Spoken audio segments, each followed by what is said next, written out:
I don't like it already. It's far too cutesy. Hello. Welcome back. I'm playing... It is Halloween, first of all, just so people know.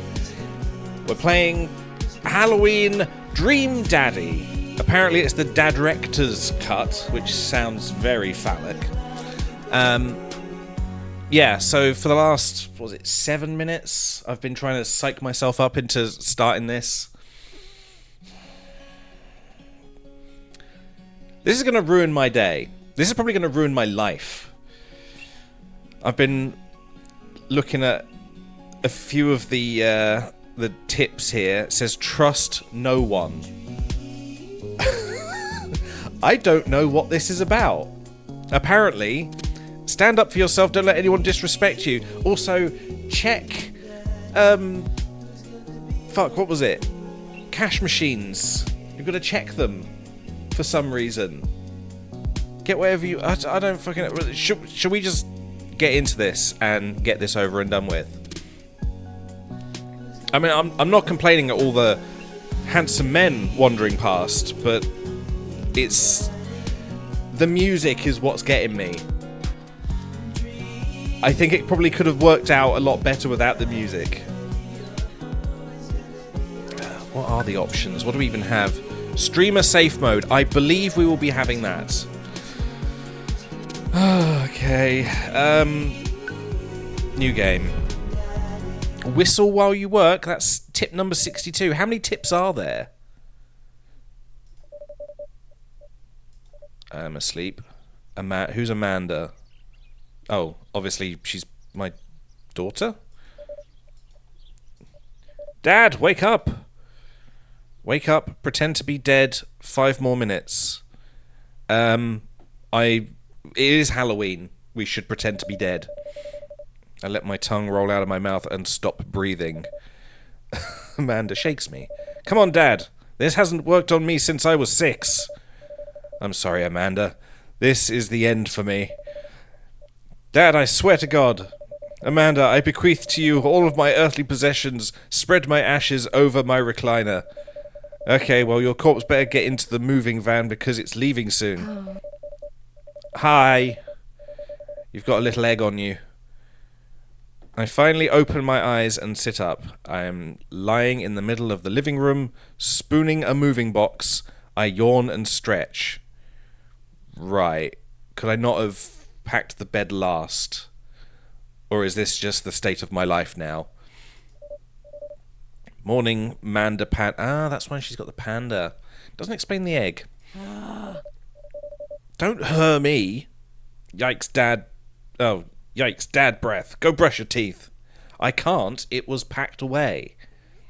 If I wasn't smart enough to leave my bed out, I'm not going to be smart enough to leave my toothbrushes.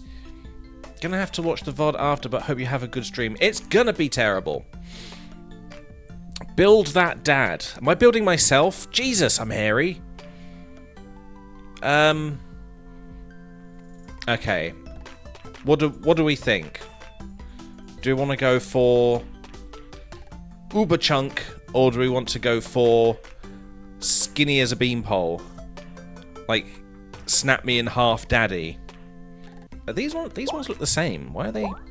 Oh, hair or no hair, I see. Oh, also the tank top goes up. Right, I see.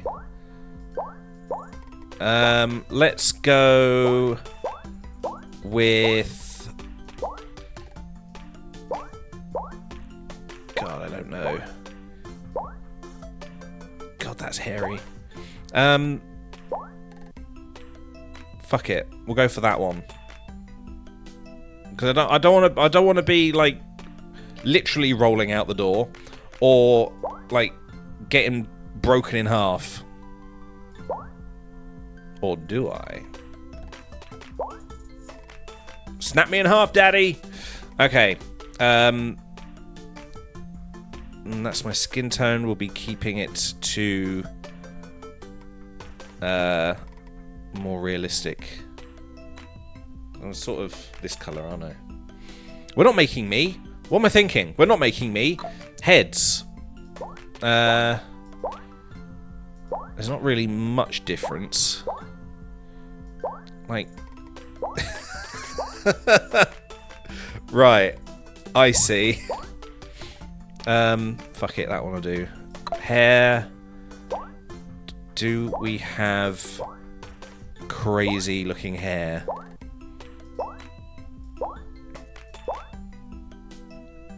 Oh, we can scroll down. Could we scroll down here? No. Okay. Shadow. What's that? Oh, right. Okay. Dreads. Crazy wavy hair. Okay. Square hair. Okay. Oh, these are dreads. What are they? Oh, they're cornrows, aren't they? Yeah, cornrow hair. Locks. Oh, if only we could have rainbow. We could try and make Job Toss. But what is your dream daddy? Thank you, Sheepy. My dream... Well, I don't know. I don't know yet. We're going to find out.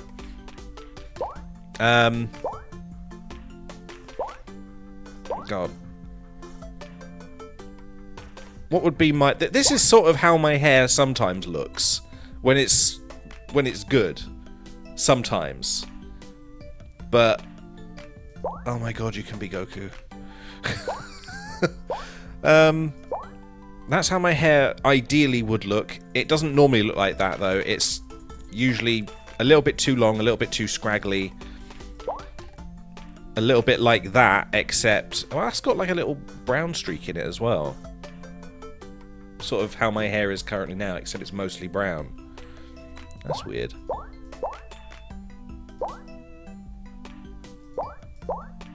Oh, I don't know. I think ideally I'd like to keep it short. That's quite nice.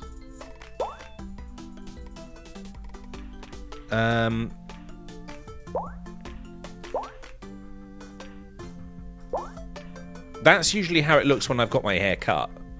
When I trim it and then redo it. Alright, we'll go with that. Oh, we've got colours as well. Blue, green, red, black. I wanted to... The whole reason I started dyeing my hair is because I wanted to see like what it looked like when I was grey. But it never went that far because my hair is so dark. So I just sort of kept it like this. It doesn't look too bad. But that's sort of where I'm going at the moment. I do need to have a haircut, so I'm probably going to look a little bit like this soon. Not like this. I am quite chubby these days. But ideally. Oh my god, anime eyes. No. Oh, I like them.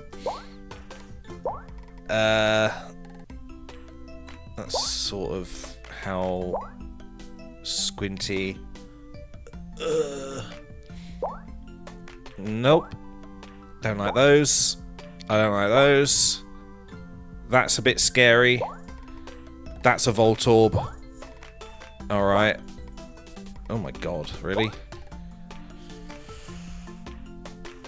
Alright, we'll just go with the slightly tired, slightly annoyed eyes, because that feels a little bit more like how I... That's how I feel all the time. Angry and tired. Nose. Okay, apparently we are making me now. Except this, because...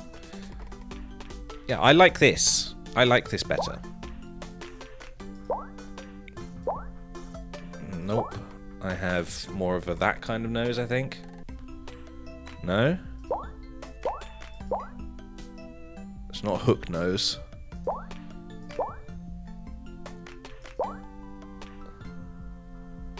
Trying to look at my nose while also looking at that. Oh, I don't fucking know.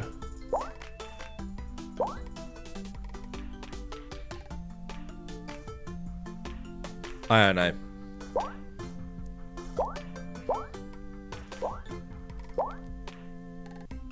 Fuck. Whatever. We'll go with that. Mouth. Hee. Lips. I might go with those. Nope. Nope. Nope. Horse. Hang on. Hang on.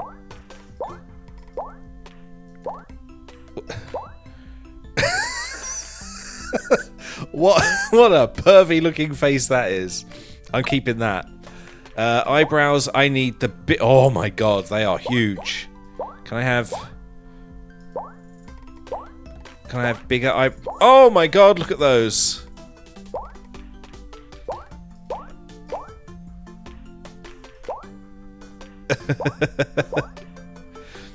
I want those.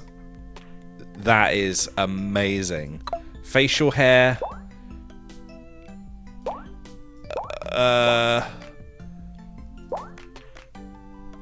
That's sort of how my hair grows on my face anyway, except it gets a bit sort of wiry around here. Oh my god. Oh my god.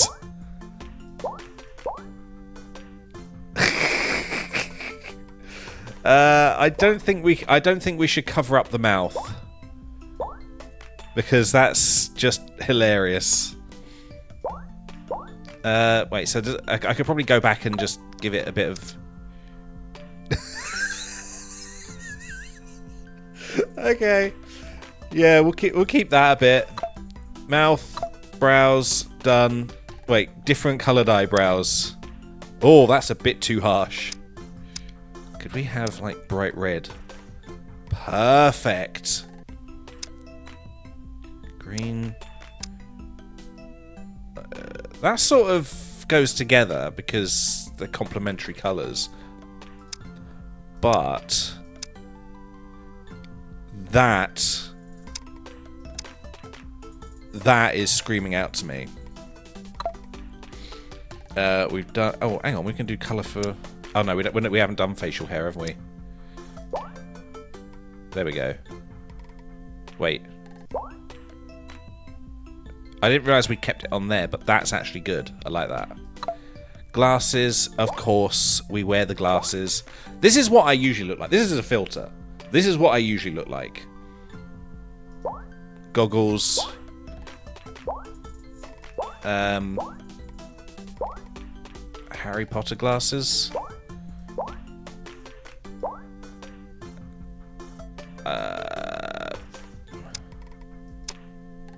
Why would they give you so many different colours?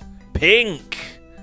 Why would they give you so many different colours for, like, all the different facial features and not for, like, glasses? Which is the main thing that people are going to be looking for multiple colours for. That's weird. Piercings. I do have a piercing, but these are not in the right place.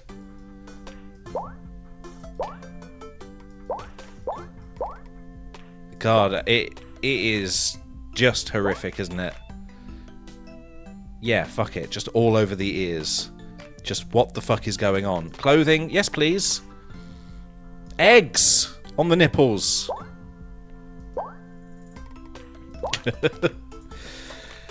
This game is made by the Game Grumps. So they got a bit of Ninja Sex Party in there. That is awful.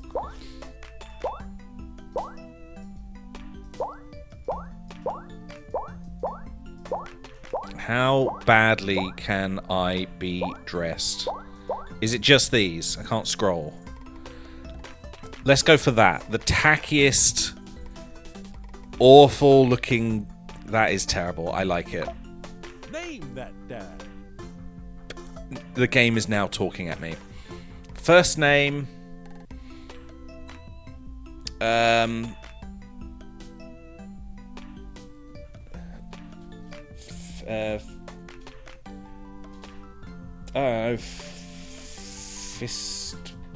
Fistma.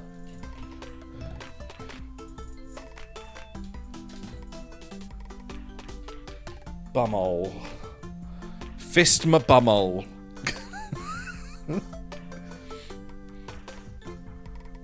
Hang on, what's that?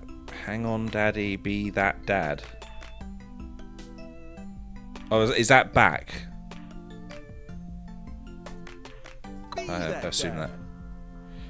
Sleep is important. Make sure you're getting enough. I'm getting enough, just not when I want to. Did you fall asleep packing? Don't slide into the side like that. Am I going to have to, like, move the webcam up? Just so that we can get that face in there. Where's my... Oh, it doesn't allow me to scroll over. It's not windowed. Camera, unlock, and then we'll just tap it up a few times. No, it's not going to... Just do the thing, will you? There we go.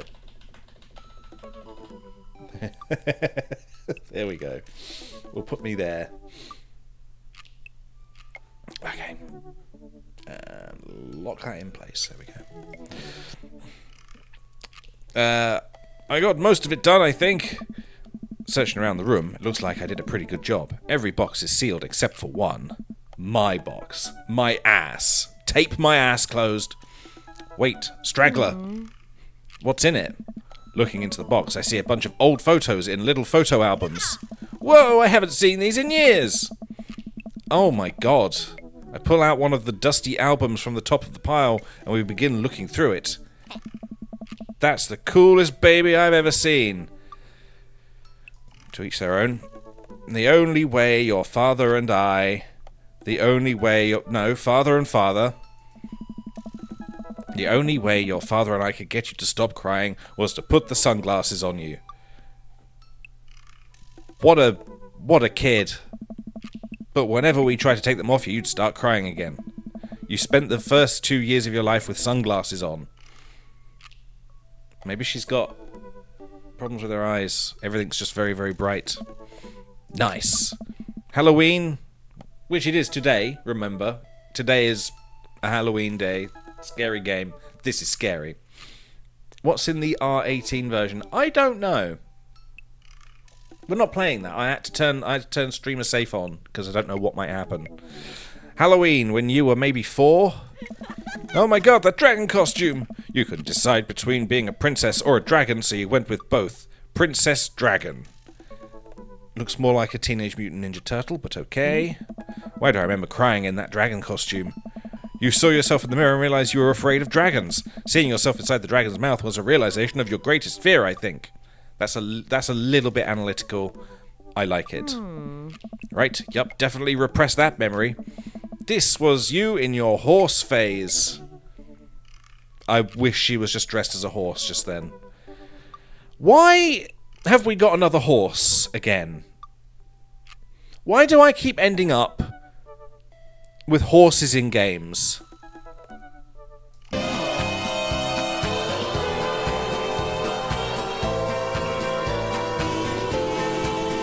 Yes, my horse phase.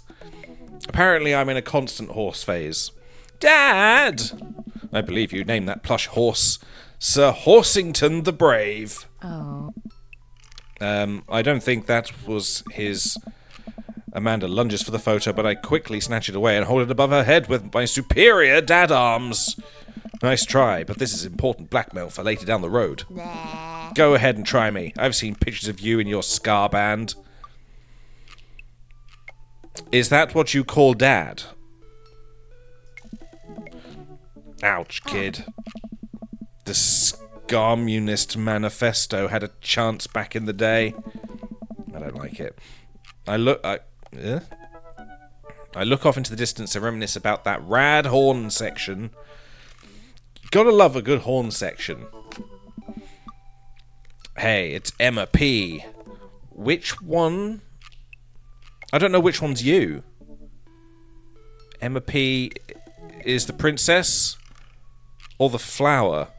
Oh. No, Dad, that's Emma R.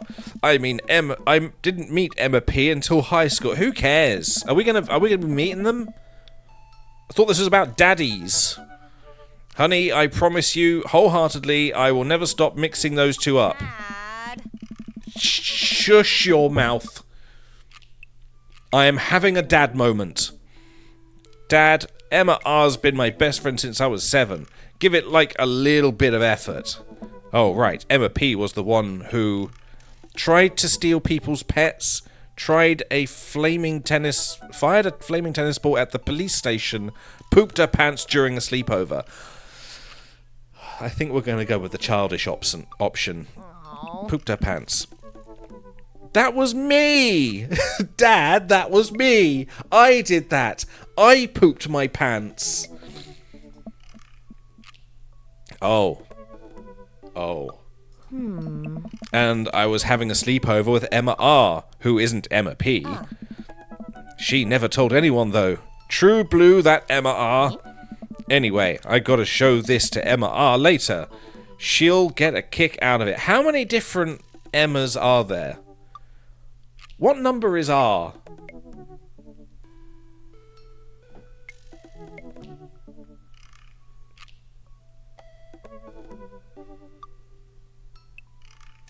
How many is that?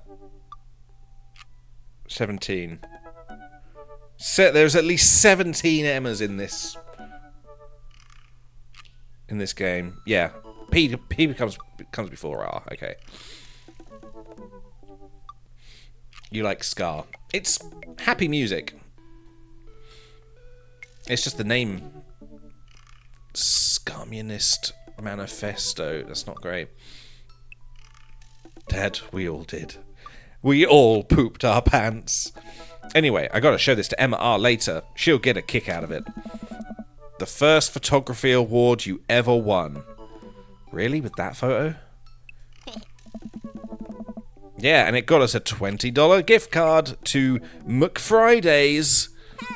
And then you got food poisoning from the cheesy Toz Tada. Ta-da! It's a Toz.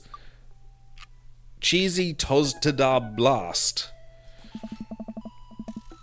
I think you mean food poisoning. You know, with a Z. Poisoning. Oh. I still can't drive past McFridays without gagging. On cock.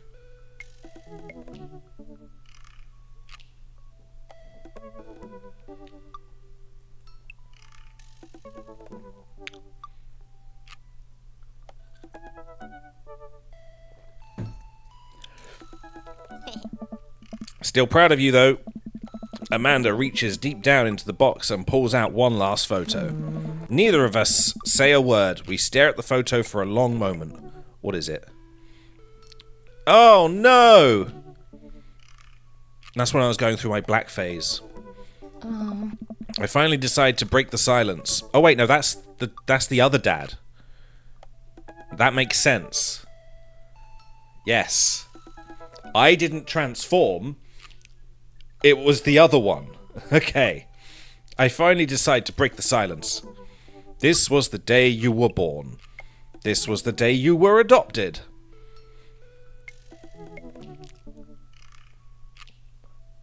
Now, we could go the logical option with adopted. Or, one of us pooped her out. One of us pooped our pants. I think one of us pooped our pants. It's kind of a funny story.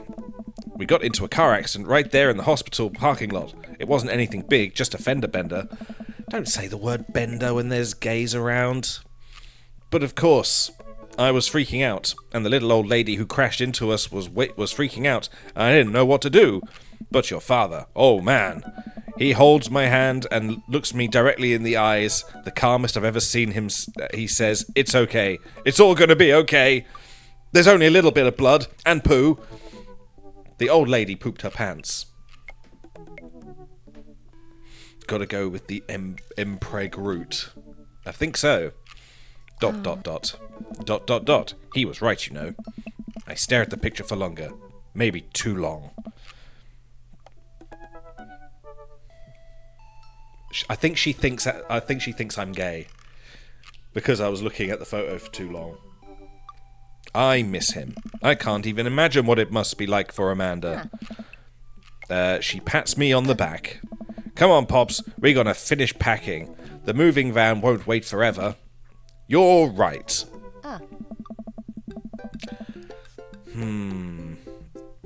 Questionable car decor.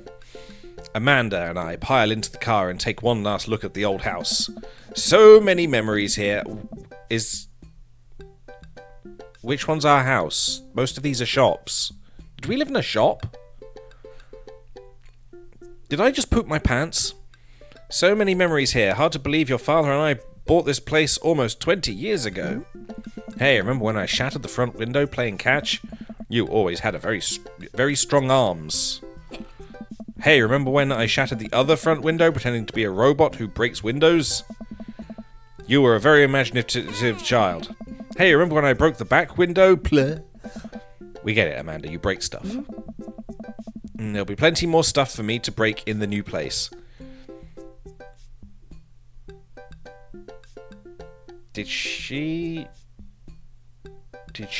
break the other man? Oh my god, she's a killer. Memories to make and stuff to break. You ready? We sit in silence for a moment. I watched my daughter grow up in this house. Will it forever hold a place in my heart? But it stings a little bit to leave it behind. I'm ready.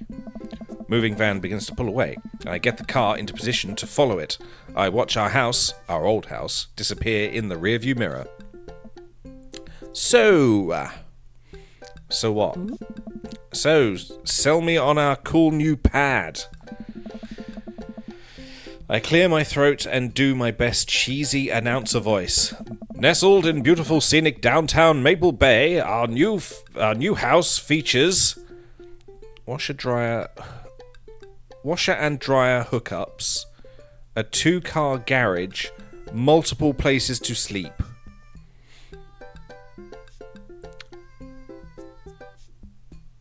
It is Dream Daddy, so I think we are trying to hook up. So if one of them is part washer and dryer, I think we're going to be in the money here. Honey, have you ever had dirty clothes? For most of my life, yes.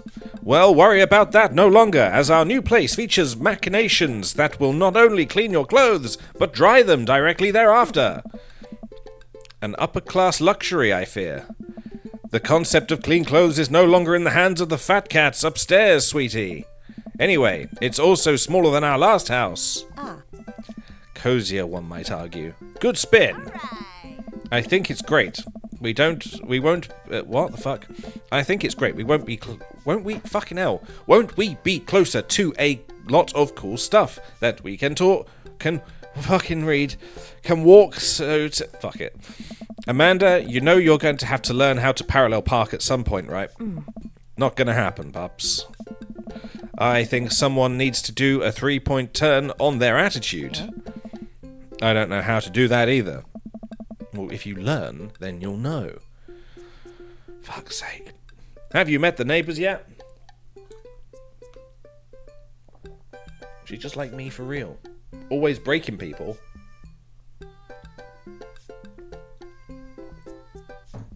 Murderer. Not yet, but the neighbourhood seems pretty quiet. So you won't have to chase the rowdy teens off your lawn? You are the very teen you mock when you say that, honey. I'm in my last year of high school. I'm practically dust. Yeah, you're a real bastard. Don't you dare. ... Senior citizen. Dad, I know where this is going. Citizen. Yeah, I knew where that was going. I'm just going to ignore that, but I won't forget it. So what's item number 1 on the new house agenda? Shouldn't we be like traveling right now? This should be going. You had a whole game here that you could have added a lot of visual assets to, and you just didn't do. Well, first we need to forge a path through the solid wall of boxes that's blocking the living room. I still have to install the washer and dryer, which is the main selling point, apparently. We need to go grocery shopping. Cool your jets. You have to promise that we're gonna take a break and explore the neighborhood. Okay, you're right. We'll get some work done and then check the area out.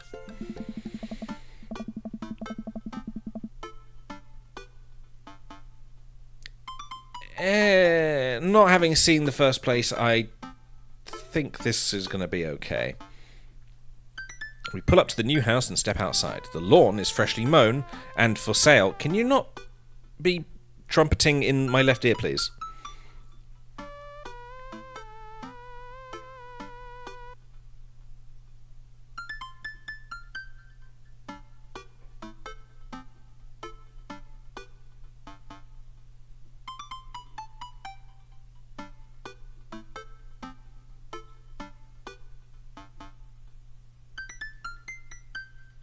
What is it? Stop trumpeting in my left ear. That's really distracting. We pull up to the new house and step outside. The lawn is freshly mown, and the for sale sign is still in the yard. Hiya! And with a swift kick from Amanda, the for sale sign is no more. Nice form, sweet pea. I got a problem with authority. I'm so proud. Man, all that karate chopping tuckered me out. She kicked it. She didn't karate chop.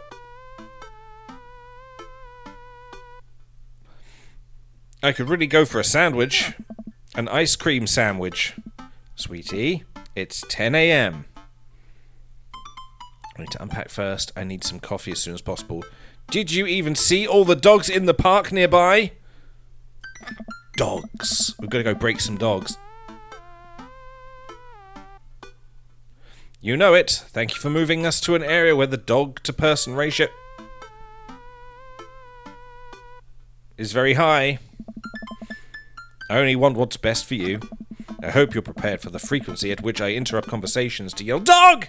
to rocket way up. I mean, you do that a lot. Or, hey, it's a dog. ...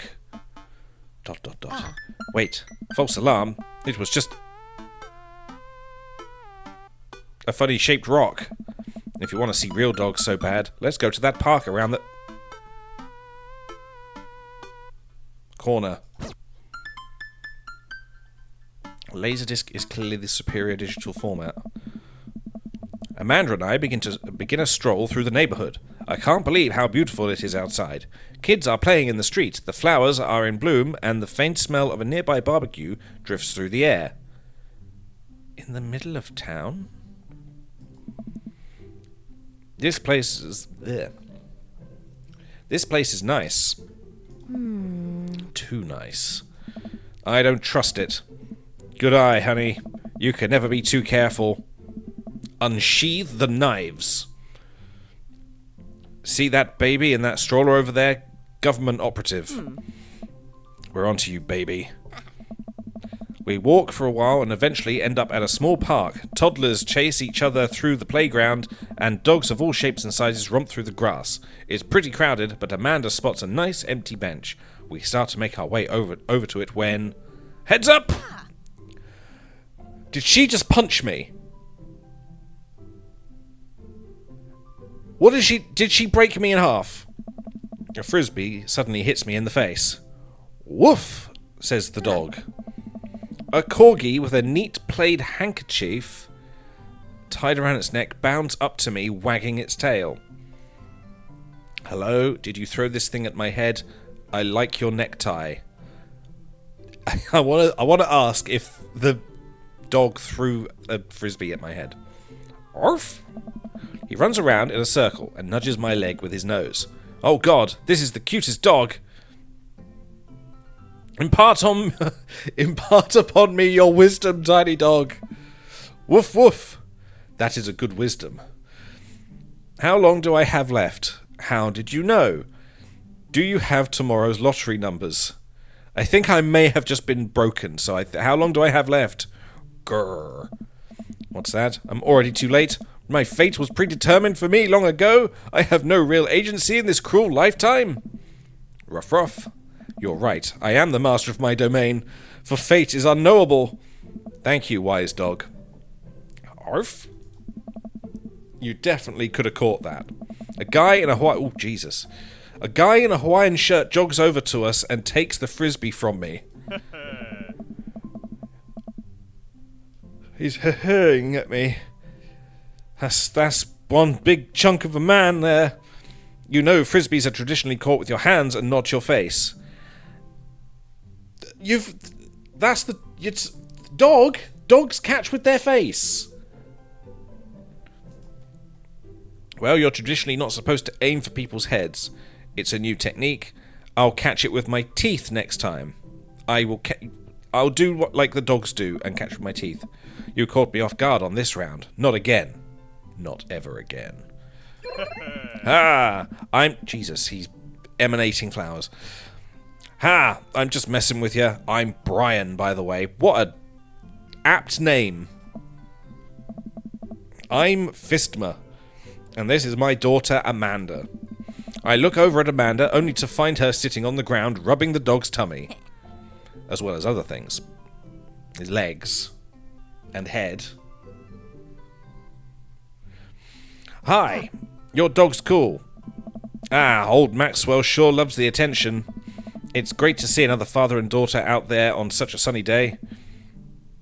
Where's yours? Brian gestures over to a grassy knoll. where his kid has a sniper rifle. Let's not go that far.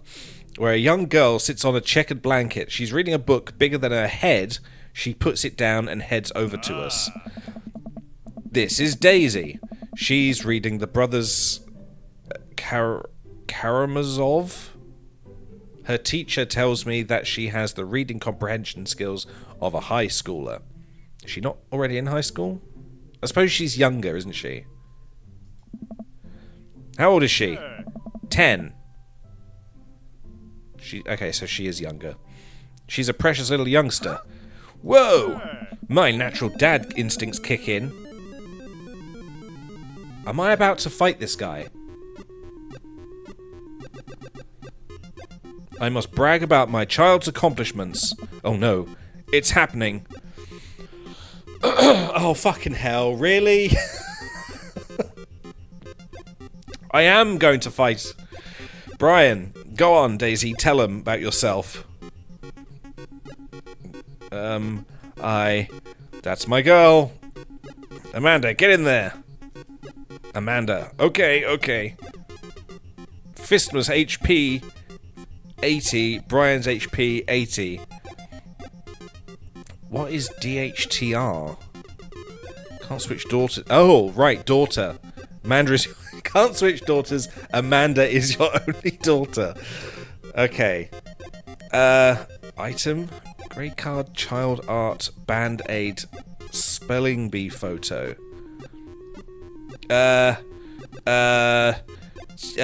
Child art. You unfurl your wallet to reveal a tiny copy of a drawing of a cornucopia. Don't know what that is. Amanda did in the first grade. Cute! It isn't very impressive, but Amanda genuinely appreciates you holding on to it. Brian loses 10 HP. Fantastic. You regain 20. Daisy just started a weekly cheese club. That's cheese club now.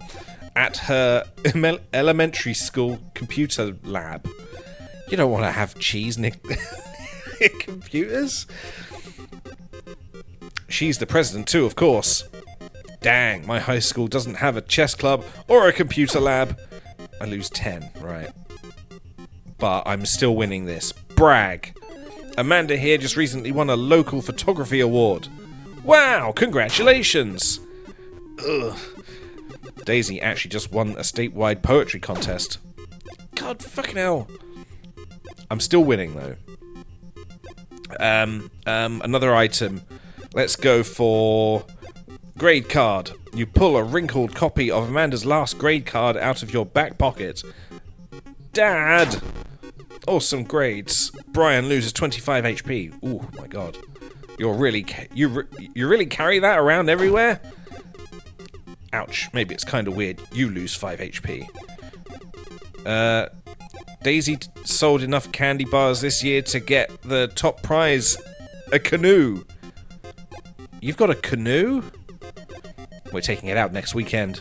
How is that even possible? Amanda could barely get one of those sticky hand things. It's extra powerful. You lose 20... Jesus! Come on, let me have a go. I'm still winning, though. Another brag. Last week, unprompted, Amanda helped an old woman with her grocery bags.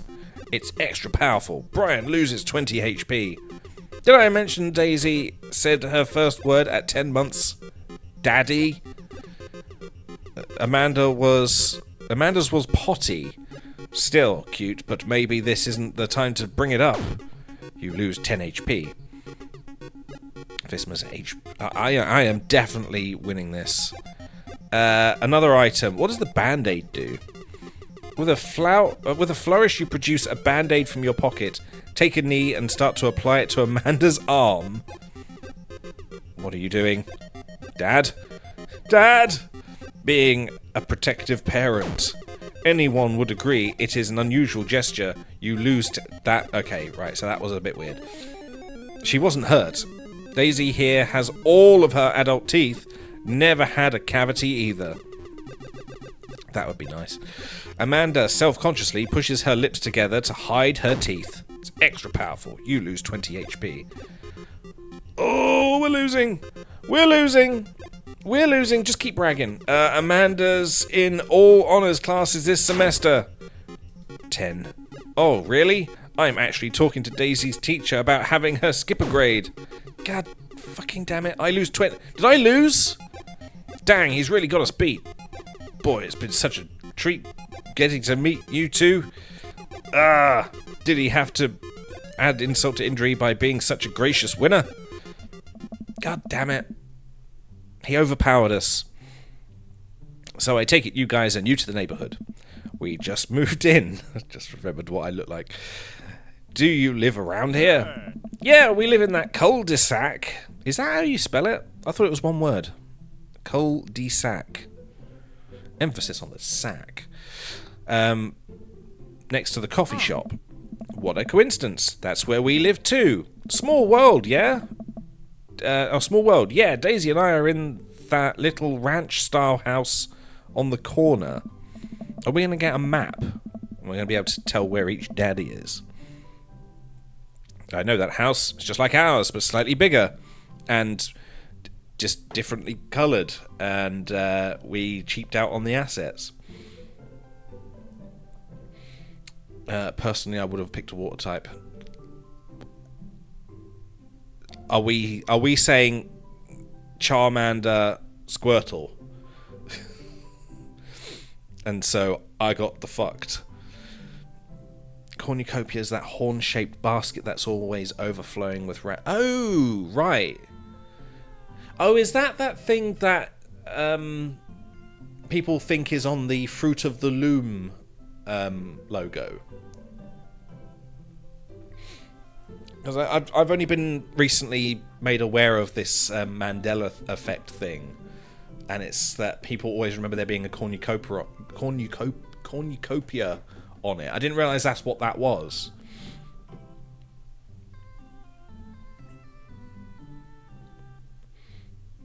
Right.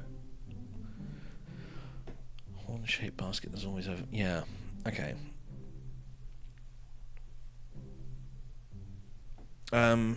I know that house. It's just like ours, but slightly bigger and better landscaped. Does this guy have to outdo me at everything? What a lovely place. Well, I don't want to take up any more of your time. Really nice meeting you guys. You'll have to stop by at some point. Yeah, definitely. Bye. Brian and Daisy walk further into the park with Maxwell happily trotting along in tow. ... I say. Do you get the feeling that he was trying to one-up us?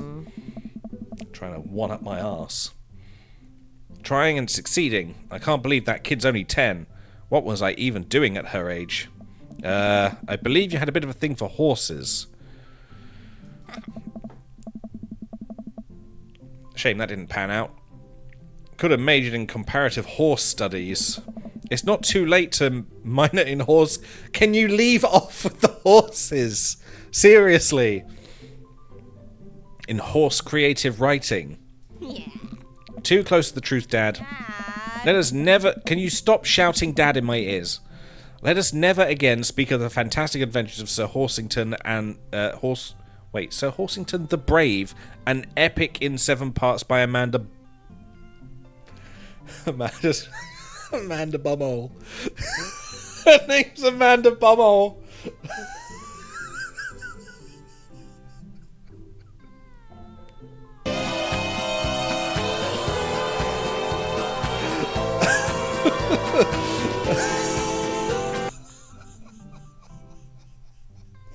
Oh my god, just forgot the name.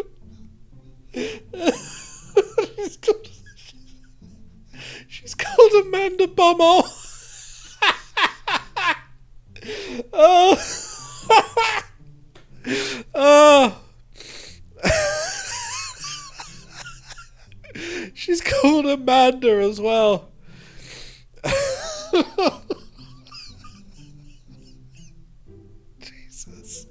Jesus Christ. Oh.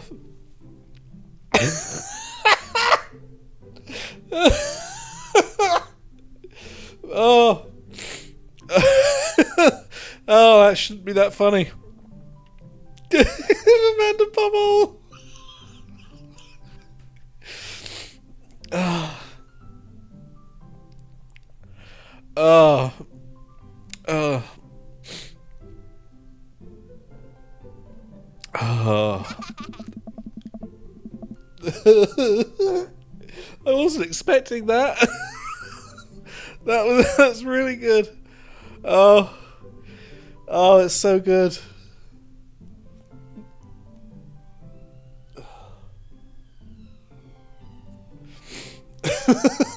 It's such a good last name.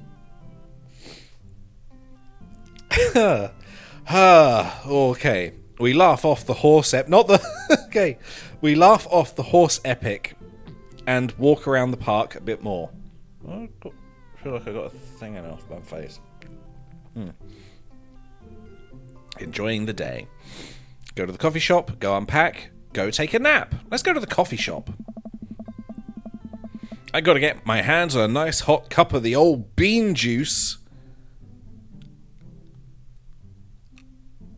Bean juice. Or I'm gonna be useless. Bean juice. Also, beans again. Horses and beans. Why? Why is this just a game about my streams? I think we passed... It's just full of references. I think we passed a coffee shop on the way here. Maybe we could check that out. Let's do it! The only acceptable time and place to decaf coffee is... Didn't get to read that because it loads too quick. We walk down the street to the corner to the Coffee Spoon. Is that what it's called? The Coffee Spoon? A cute little place on the corner. Yeah. Man, this is such a convenient walking distance from our place. I mean, I guess. What's wrong? Why would I go somewhere else and drink coffee on a couch when I could just drink better coffee at home on my own couch and not have to make awkward eye contact with other people? Yeah. Yeah, why would you do that? At least when I'm home, some random guy isn't going to come up and sit on the recliner next to me, and I won't feel like a little weird about it because technically he's not sitting at my table, but he's still very much within my personal zone. Dad. And what's the etiquette when you have a dirty mug? Is there a bin? Do you go set it up on the counter because you don't know where else to put it? Or do you leave it there and feel your face flush hot with shame as you consider the possibility that there is in fact a bin somewhere just out of sight and now you're that jerk who left their mug? These are things that I am constantly worrying about. Dad, are you just afraid to meet new people? Yes, Amanda. We walk inside. We walk inside. Whoo! Oh dear!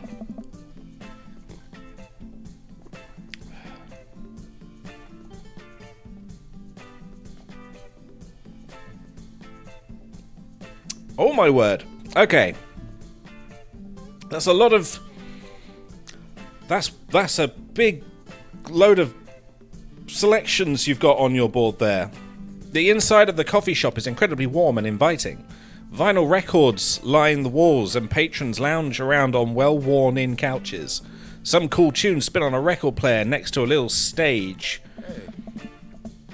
Welcome to the Coffee Spoon, guys. How's it going? What's with the name?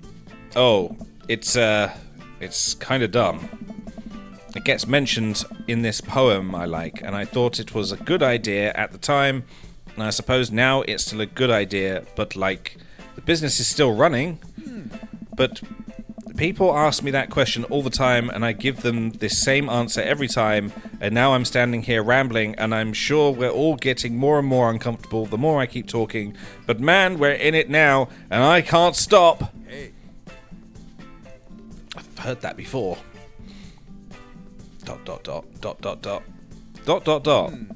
So what'll it be? I scan the chalkboard menu, and I'm immediately overwhelmed. I'll have Godspeed You black coffee, iced Tegan and Sarah. Is that a reference to something? Chai Antwood. Chai Antwood? That's Antwood. I want some ants and wood. Why is he now emanating hearts? Spicy. I don't get it. Oh, it's a pun. Die Antwood? Word? It's a South African rap group. They're pretty well known for their evocative imagery and hyper-stylized music video. Their music is as catchy as it is disturbing. Hey. ... I'm doing the thing again. I've heard that before as well. But coming right up, and for you, I'll have the Macchiato Di Marco, please. Hey. Coming right up. Do you want that in small, medium, or Biggie Smalls? Medium. Wait, is Biggie Smalls big or small? Read the room, Amanda. Come on. I should change that, shouldn't I? Matt sets to making our drinks, and Amanda and I take a seat on one of the couches.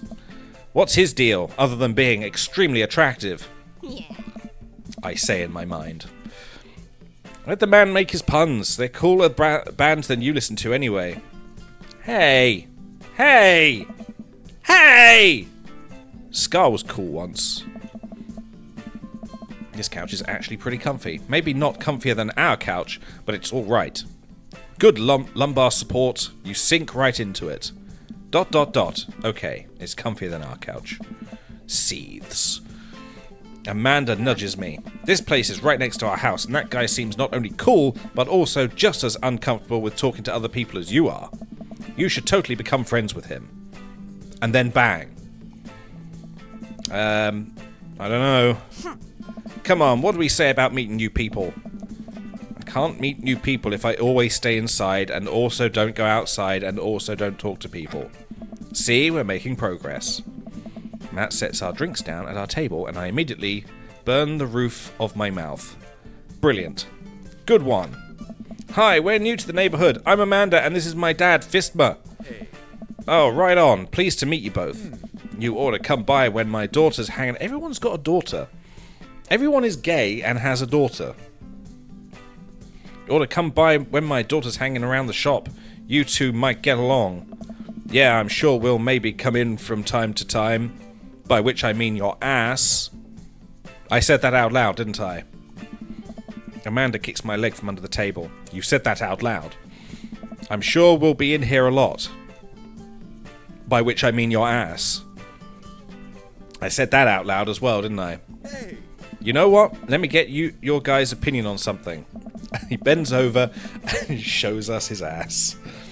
Matt goes into the back and comes out with a fresh plate of something that smells amazing. I'm working on a new banana bread recipe. Oh, banana bread. And I need help coming up with a name for it. Just call it Bananarama. Wasn't that a band?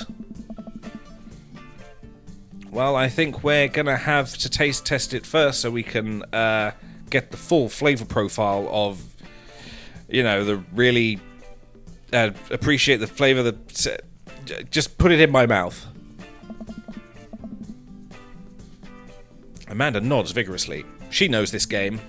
Yeah, we need to give that nana bread a taste if you want us to create. Shag my dad. I've taught her well.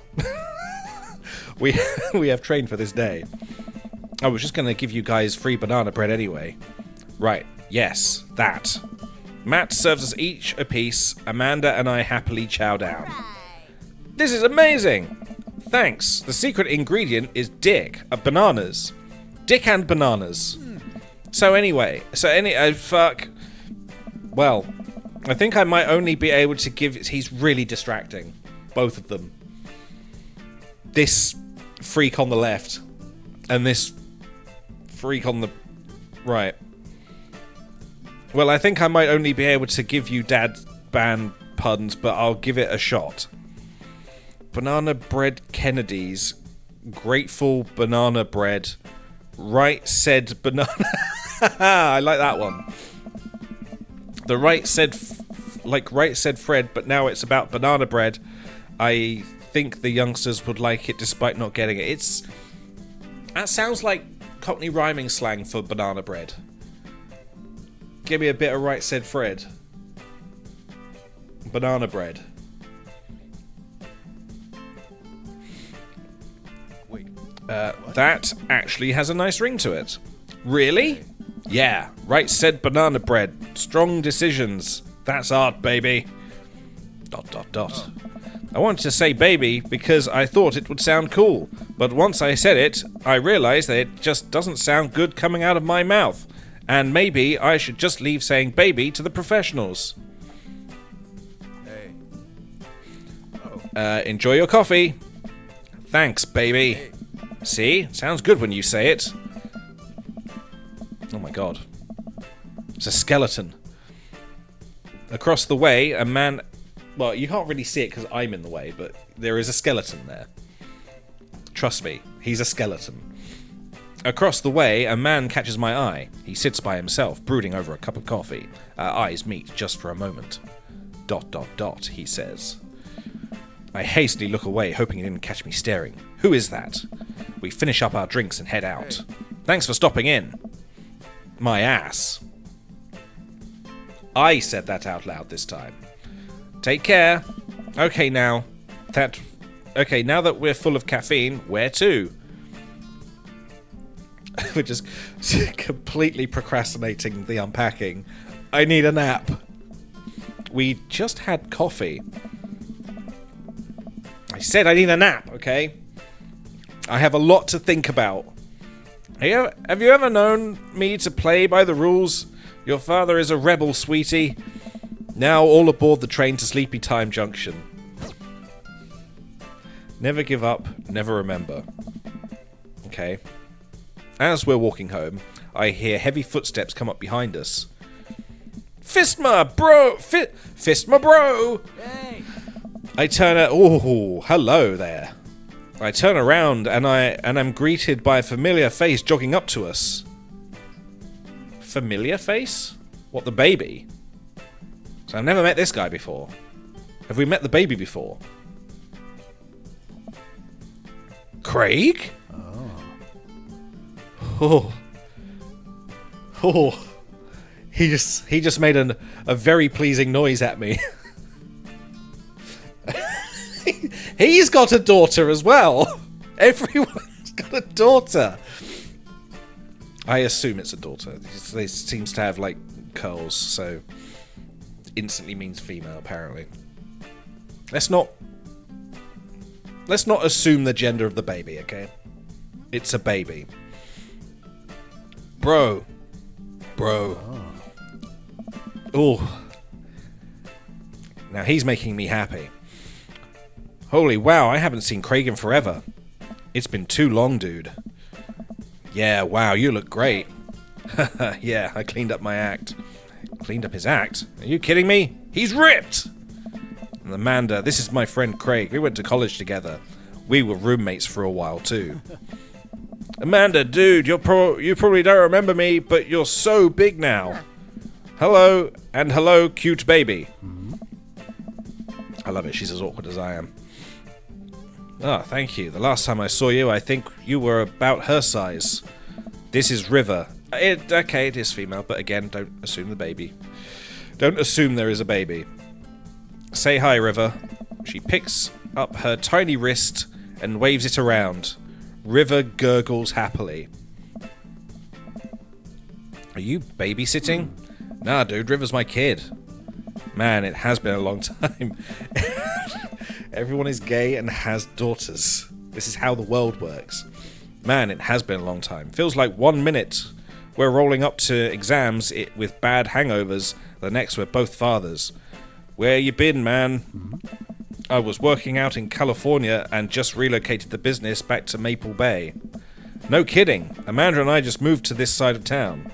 How's Smashly doing?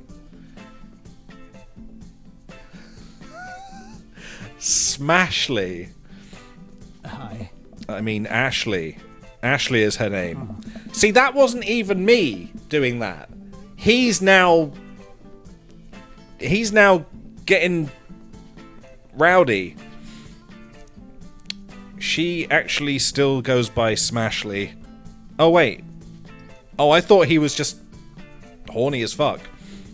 And he wanted to smash. She still goes by Smashly.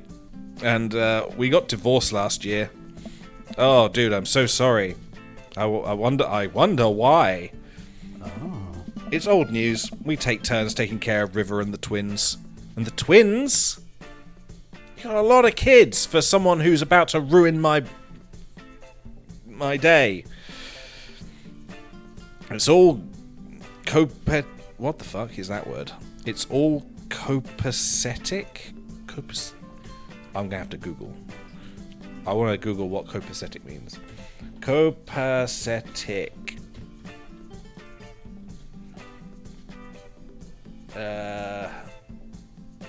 Range of including fine or very satisfactory and excellent, not erections.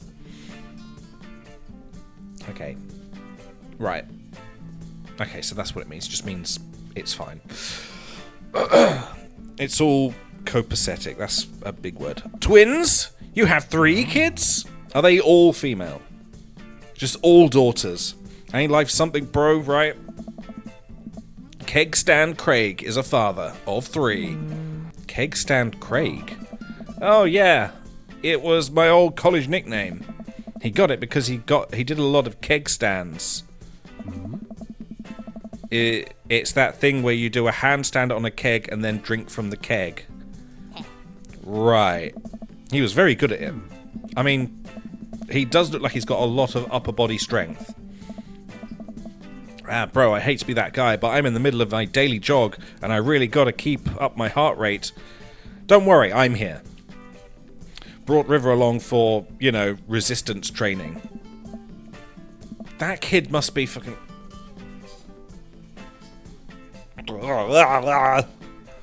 Puke. Is that baby chewing gum? Ugh. You jog daily? I jog yearly. On January the 1st, when I promised myself that I'm gonna jog daily for the rest of the year, but give up after 30 minutes and just walk home. Well, it's never too late to get back into it, dude. That is good advice. I haven't given up, despite the fact I've not exercised in 3 to nearly 4 years. Your character is so ugly. Yeah. I thought I'd make him realistic. What is a keg? It's like a beer barrel. A metal beer barrel. It's never too late to get back into it, dude. You should join me sometime. Haha, I don't know. Come on. It'd be fun. We could grab breakfast afterwards. Catch up. We could do a bro brunch like the good old days. Alright, sure. Sounds great. Great, let's get that going soon. I better get moving.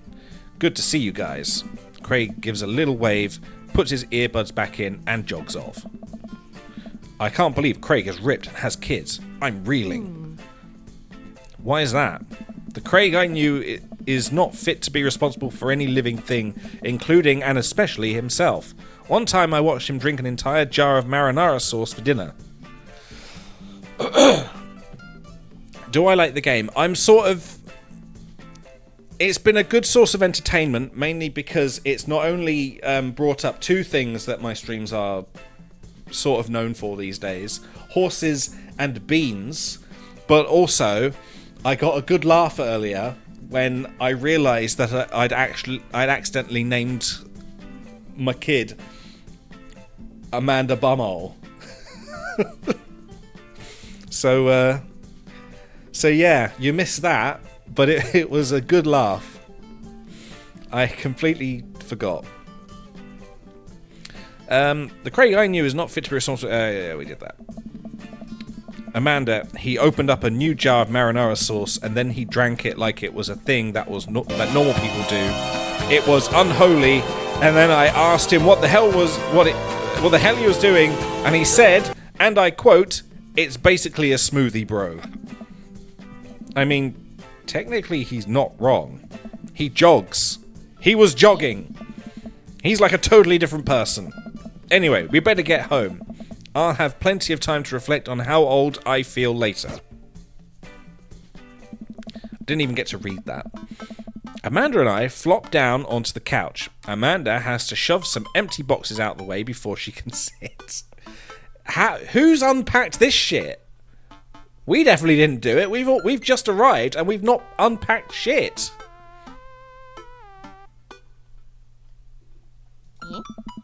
Too bad we're going to be putting stuff right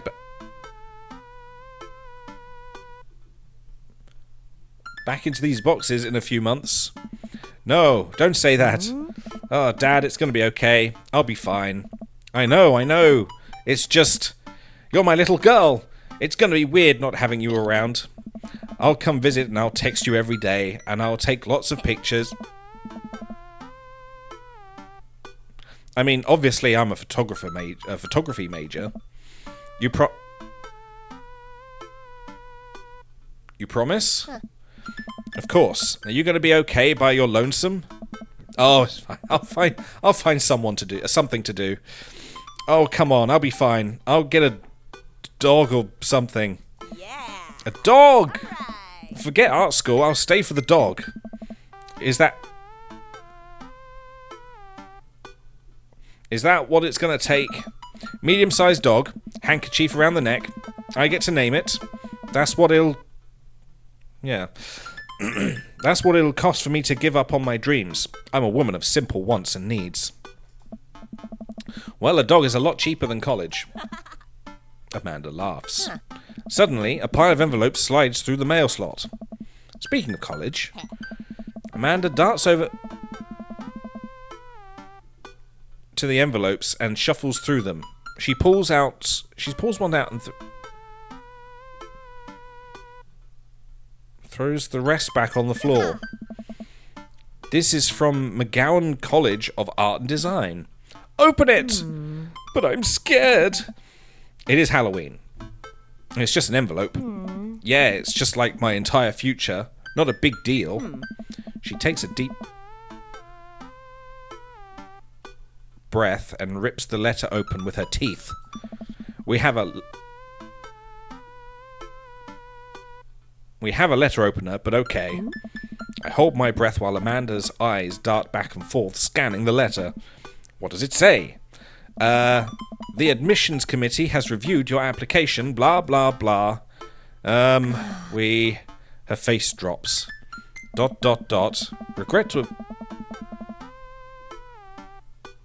Regret to inform you that we are unable to offer you admission, not erections.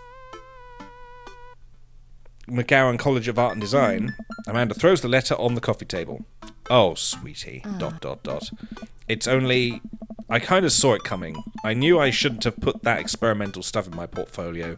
Their admissions officer told me they just want to see portraits or whatever.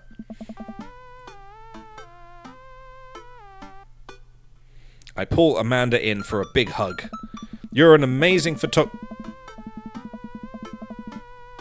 photographer.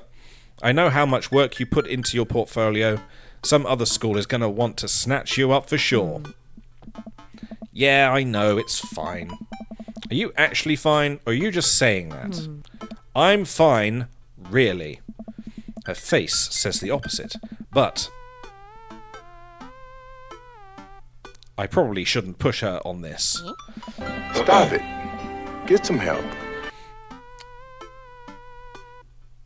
Oh, and before I forget, Emma R and Emma P are sleeping over tonight. Both of them? How am I supposed to remember which ones are which? You look identical, all of you. So, ...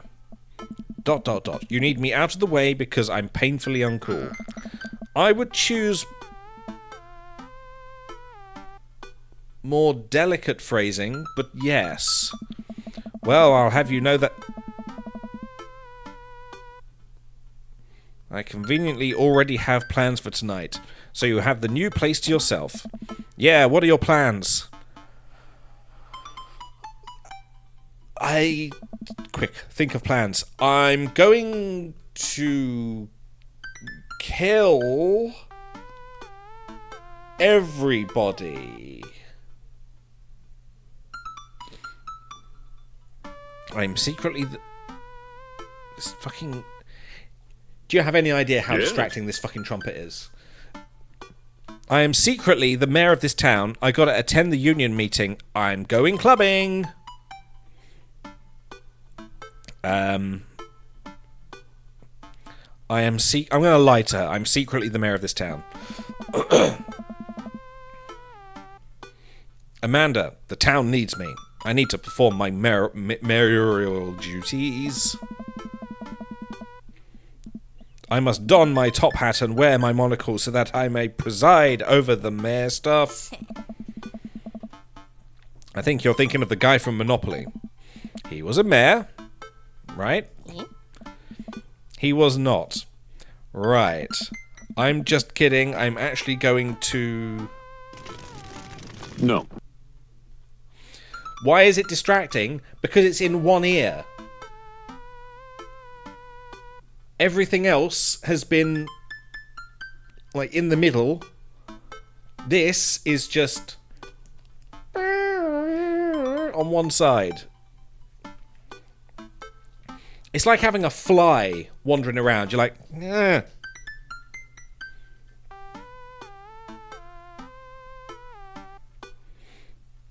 Stay home and finish unpacking. Go to bed. Go out and watch the game. I am going to go out and watch the game. By which I mean, I'm going to stalk Craig. That shouldn't have been in quotes. That should have been real. Whatever. Nice. Which game? Jogging?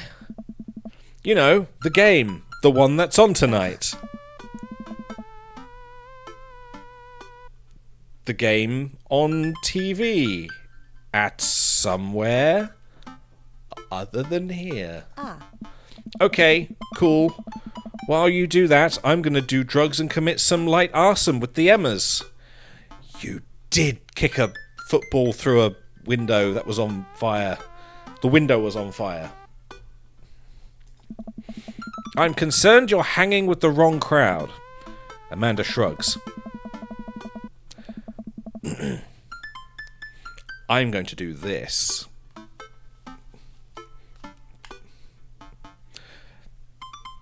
I would have expected you guys to be up to the... I can't do that.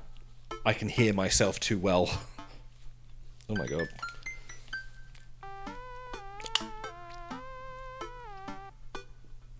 I just have to deal with it. Stop buzzing in my ear.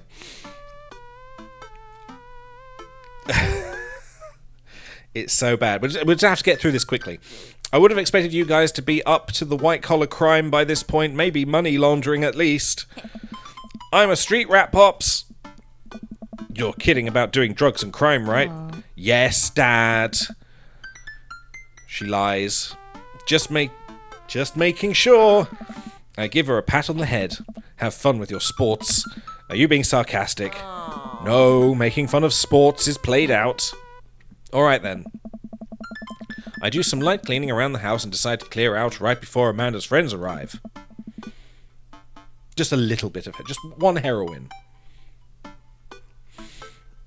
Maybe a second if I'm feeling fruity. Which I am. Before I leave, Amanda stops me.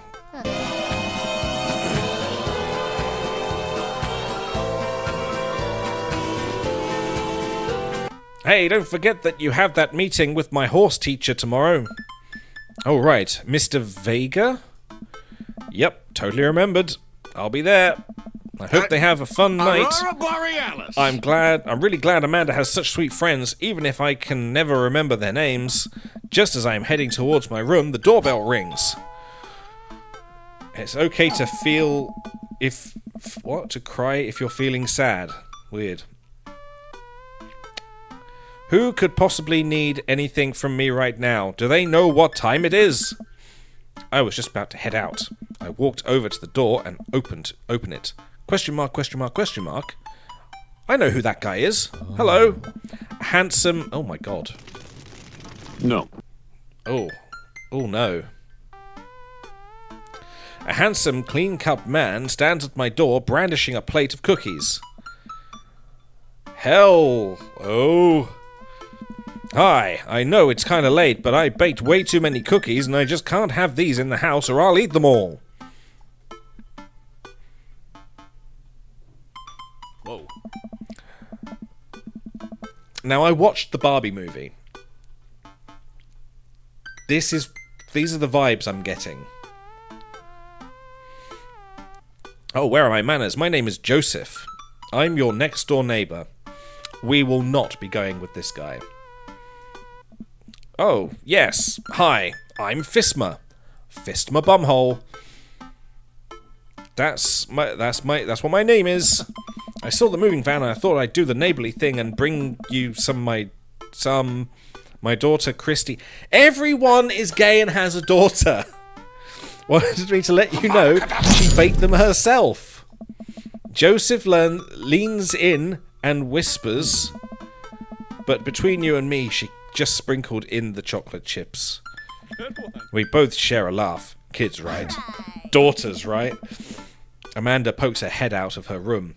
Daughters and dicks, right? Amanda pokes her head out of her room and immediately hones in on the cookies. Wow, cookies. So nice to meet you, she says to the cookies. Joseph hands her the plate of cookies with a smile. Oh, fuck. I just remembered her name was Amanda Bumhole again.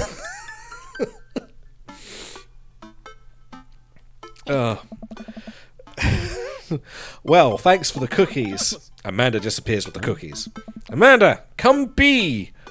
And she's gone. Oh, that snuck up on me. That's my daughter. Her name is Amanda. Amanda Bumhole.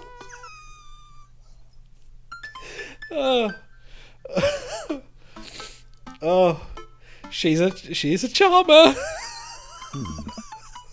Daughters are tough.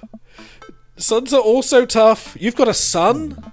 Children in general are just tough. Oh, every time I laugh, my nose gets a bit bunged up.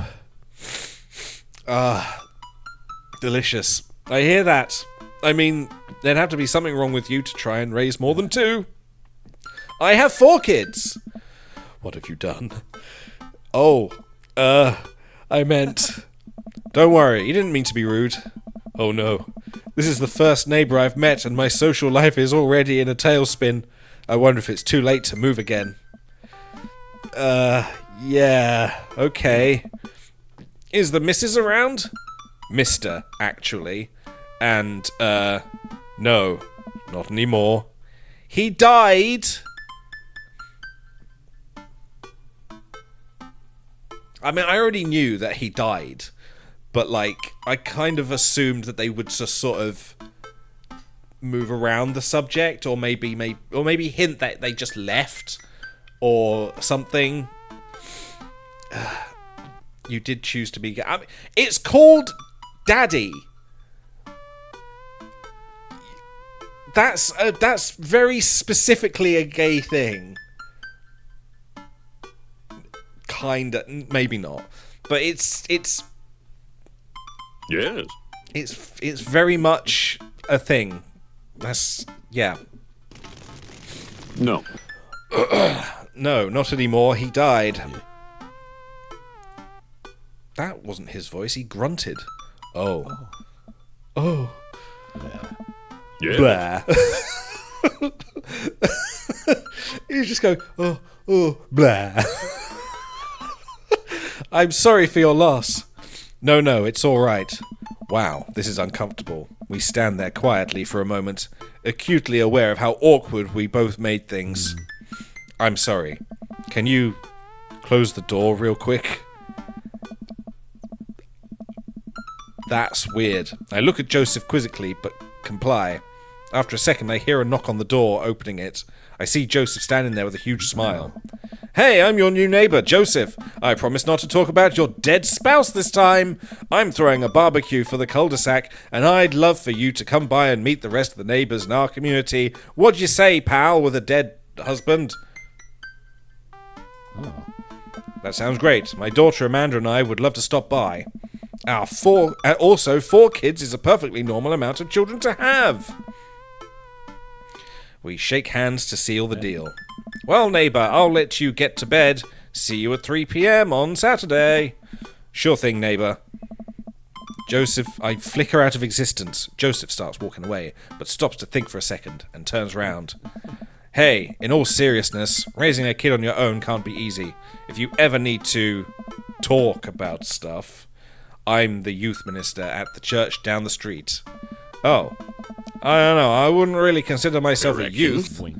Not erections. Not for this guy. Did he just say wink? Did he say wink? I think I heard wink. You look pretty young to me, but I look young? Well, you can grow all sorts of things, can't you? Well, you can't grow concrete. You can. I will suck your dick. See you, Cameron. See you, Cameron.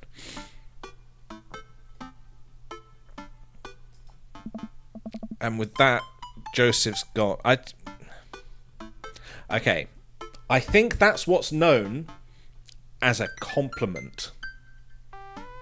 And not a sort of, what is wrong with you sort of thing. Maybe. I don't know. Yes. I don't know how humans work. And with that, Joseph's gone. He seemed nice. Amanda walks back into the living room, crumbs on her face and cookie in hand. That was the smoothest recover I've ever seen. I should be taking notes. See, you're already fitting in great. Where'd those cookies go? They're gone. They're gone. If it makes you feel any better, they weren't very good. So you ate all of them anyway? No, they're gone. They went out the window. They flew out the window. I'm all about breaking things, remember. The Emmas helped. Right. Well, At this kiddo, time of I'm year, gonna... At this time of day, in this part of the country, localized entirely within your kitchen. No. Localized entirely within her bedroom, and then she frisbeed them out the window. Some of them may have hit the window and went into her face, which is why she had crumbs on her face. Anyway. Right. Well, kiddo, I'm gonna go catch the game. Have fun, Dad. Liquor before beef, you're in the clear. What does that mean? Wow, I guess I really didn't think this plan through. I'm not entirely sure where the closest bar is, and Amanda still hasn't shown me how to use the GPS on my phone. So I'm just going to pick a direction and walk in it. Let's go. This way. Cool, okay, we're marching. We're marching in the direction of the game. Any game, really. In the distance. Could it be a big burned out neon sign hangs above tiny dive bar. A big burned out neon sign hangs above tiny dive bar. Not a tiny dive bar. Tiny dive bar. That's apparently its name. Jim and Kim's, huh? Alright, I'll do it. The bar is small and dimly lit. The crack of pool balls sounds in the back as patrons laugh and joke. A string of multicolored Christmas lights hover above the bartender, wherever he stands. Just like a halo, just wandering around with him. I can't tell if he's Jim or Kim. Don't be so... That's rude, okay? I pull up a seat at the bar. What'll it be? 1 beer, please. Sure thing, boss. The bartender slides me an ice-cold beer. Unnamed beer. I take a sip and enjoy the refreshing taste. Say, are you Jim or Kim? I'm Neil. Great. Oh. Awkwardly turn my attention to the game. Suck your dick. We're not sucking Neil's dick, okay? Have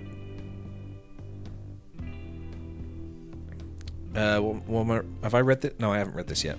I awkwardly turn my attention to the game, which is playing on one of the TVs on the wall. I mean, from the ceiling more like, but okay. As luck would have it, my team of preference is not only playing, but is currently in the lead, which is always a good thing. The brightly coloured mascot, which is some kind of animal, does cartwheels. I silently cheer on my favoured team, hoping that I don't get into any confrontational arguments with a fan of the opposing team. This is so generic. I love it. I didn't say anything about Neil's dick. I said I said your dick. But it was me saying it. So that makes more sense. I love this bit. Have you played this before? Is this why you got me playing it? I will suck your dick. I'm not sucking Neil's dick, okay? Yet. If Neil even has a dick. We're not even sure yet. We don't know whether they are Jim or Kim. So I'm assuming they're trans. So Neil might be trans. Hoping that I don't get into any commentary. Okay, we've read that bit. Oh, I clicked off the game. There it is. Several people in this bar are wearing the distinctive colours of the team I dislike. Although, I believe from their demeanour that, like me, the passion for their team is all in good fun. Hey, sailor. I think she's going to drink my soul. A middle-aged woman holding a nearly empty wine glass sidles up to the bar and sits uncomfortably close to me. Hey, sailor. Oh, hello. Please don't do that. Good to see fresh meat in here. I'm Mary. I will Come here suck often. your dick. I will probably suck her dick. Oh no, I actually just moved into this part of town today. I'm Fistma, by the way. Are you watching the game? What does it look like? I watched Markiplier play this game. I don't think I've seen him play this game. Okay. Yeah, my preferred team is in the lead. If they keep this up, they'll win the game with ease. The nondescript game. Horse racing. Hey, sailor. Oh, I love that team. And also, I love that game. I love someone who knows their way around balls.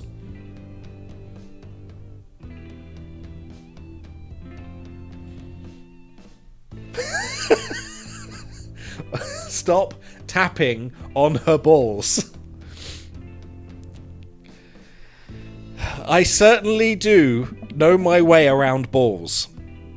I'm getting the impression that she's a little drunk. I will suck your dick. Buy a gal a drink? I really don't want to buy her a drink. Maybe some other time. Suit yourself, sailor. Mary saunters off, setting her sights on the newest bar patron to enter. I happily watch the game over another beer. The game has gotten close in terms of points. Can you score points in horse racing? Shadow Wolf has just lost the game because he was thinking about the game. The game has gotten close in terms of points, a little too close than what I'm comfortable with. If only you could take out the other horses. Maybe that might be, yeah. Just with they should have horse racing, but with croquet mallets, so you can, as you're going past with the whip, getting the horse's arse nice and tender, you can just crack with a croquet mallet into the horse's legs and watch them fall. Mark played it 6 years ago. That's probably why I haven't watched it, because it's such a long time ago. After a particularly skilled player scores a number of points for the other team, putting them in the lead, I hear an affirmative grunt from the other man at the bar. Go team! It's the brooding man from the coffee spoon. He sits alone. No, he's not a horse. Unless we're thinking BoJack Horseman. Because I get the feeling that's his voice. They blink. He's blinking. Directions. He blinks. I will suck your dick.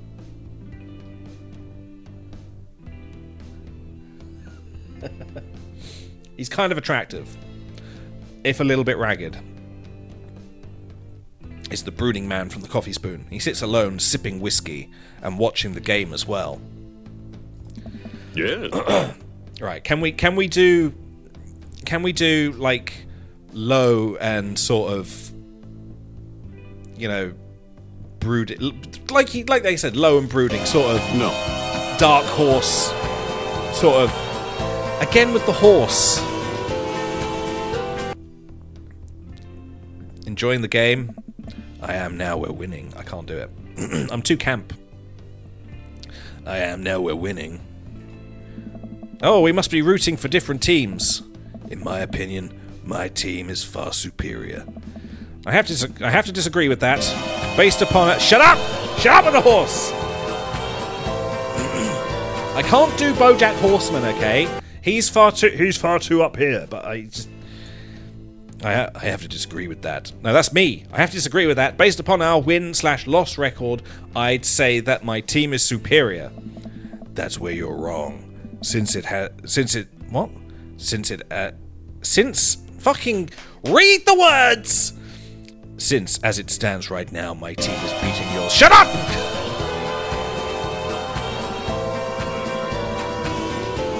The conversation ends there, and we both go back to silently rooting for our respective teams. The game is close, with both sides playing their hardest to win, but in the end, my team prevails. Quiet cheers ripple through the horse.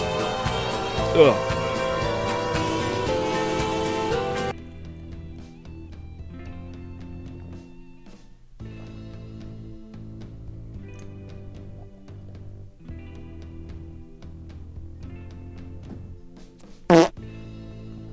Fucking do that. Oh. Quiet ripples cheers through the bar. I raise a respectful glass at the man drinking whiskey. He raises his in There's a ghost farting in this bar. He raises his in response. An unspoken truce is formed between us based on mutual love for the game. He motions to the bartender, who pours 2 glasses of whiskey. The man slides one over to me. The name's Robert. Thanks, I'm Fistma. Fistma Bumhole. Hey. That's his voice. Hey, you must be new here. Mary already hit on you. Yeah. Please don't do that. Robert chuckles. She's a peach. Well, you picked the best bar in town. As slimy as it is, you'll never find a better spot than Jim and Kim's. Is there actually a Jim or Kim that runs this place? No, that'll be Neil. I love that. I love that it's called Jim and Kim's. Neil owns it. Neil waves from across the bar. I'm trans! Good guy, Neil. Or girl. I don't know. Nobody knows. Not enough Neils in the world. Not enough Neils in the world. Well, if you're lucky, I'll be kneeling to Neil tonight. You're so nerdy compared to him. Yes. Love to the game. I like that. Suck your dick. Okay. You're a whiskey fella or a beer fella? Oh, it's a question. Beer, but I'll drink most things. You like shots? I like shots. I love shots. Ooh, shots fired. I don't like them. I love shots of cum in my mouth. Thank God. Robert nods to Neil, who serves up 2 shots of whiskey. He hands one of them to me. Here's to your health. That sounds like a threat. Like a veiled threat. At this time of year, At this time of year. day, in this part of the country, localized entirely within your kitchen. Bar. We take the shots. The whiskey burns going down. But I try my hardest to look tough. Again, that's another thing that you do when bumming. Wait, I think this is what making friends is. Okay, Fistma, this guy's out of my friend league, but I think if I play my cards right, we'll be pals in no time. Compliment his cool leather jacket, compliment his rugged good looks, compliment his hand tattoo. Does he have a tattoo? Is the glass a tattoo? How do they get it to go over the edge of over the lines? How do they do that? Or is that it down there? Well, you can grow all sorts of things, can't you? No. Well, you can't grow concrete. You In can. his other hand. Oh, so that is okay. I can't really see it, so I'm not going to do that. Compliment his rugged good looks. Compliment his cool leather jacket. Let's go for the jacket. Because while attractive, Aurora Borealis. not the one I'm going for. I think we know who we're going for. Even though I haven't seen every single one of the daddies that we're going to be encountering here, I don't think we're going for him. Compliment his cool leather jacket. I like your jacket. Thanks. Been in my family a long time. Passed down from firstborn to Aurora firstborn. Borealis. Cursed, some would say. Wait, hang on. Been in my family a long time, passed down from firstborn to firstborn.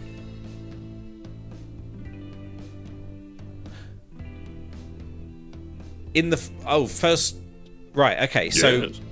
it is passed down to the firstborn in each family group, not when a kid's born they now adopt the jacket and they have to wear that while growing up.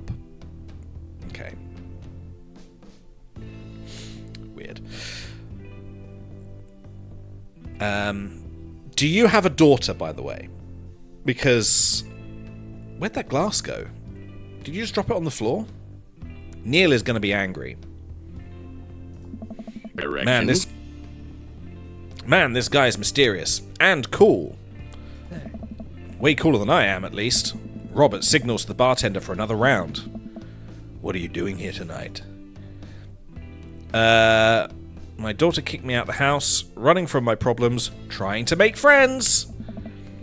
I'm new in town. Figured it might be good to put myself out there. You seem pretty cool. The key to being cool is acting like you don't care about anything. I will suck your dick. But actually care very deeply about sucking dick. Everything to the point where it's debilitating.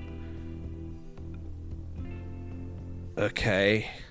So you care about so much that it stops you from functioning, and so you drink your problems away. Okay. Really? Robert downs the rest of his horse. Of course not. He gets up. Be right back. Gotta powder my nose. By which I mean piss out my dick. Never seen Robert this talkative. He must like you. Oh wait, that's Neil. Yes, he was like that. Never seen Robert this talkative. He must like you. Ha, I guess so. I gotta admit that Robert has a gruff charm to him. If a guy like that thinks I'm cool, then I really must be. Or he's patronizing you. Robert comes back from the bathroom and grabs his leather jacket. I'm gonna go home. No. No, not no. Yes. That's that way, not that way. I'm gonna go home. You headed my way? Maybe? Robert and I leave the bar and find ourselves walking in the same direction. Yeah, hi. We met earlier? You were the one drinking? I was the one also drinking with you. I'm the same person. I live in this cul-de-sac down the way.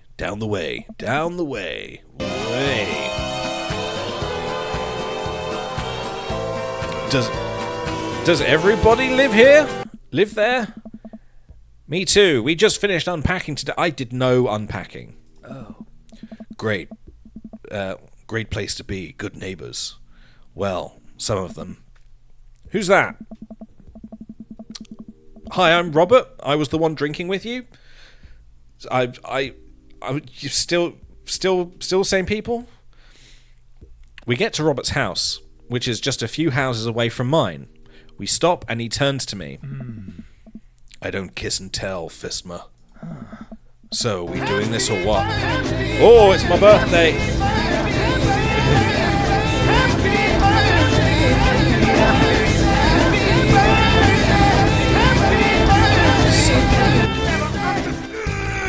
So that is what's going through my head at this point. So are we doing this or what? What? You know, do you want to come inside or not? A wave of realization rushes over me. I blush. Now, do we just go straight in there, bang the shit out of this guy, or Yes. do we wait for Craig and make it a threesome? I will suck your dick.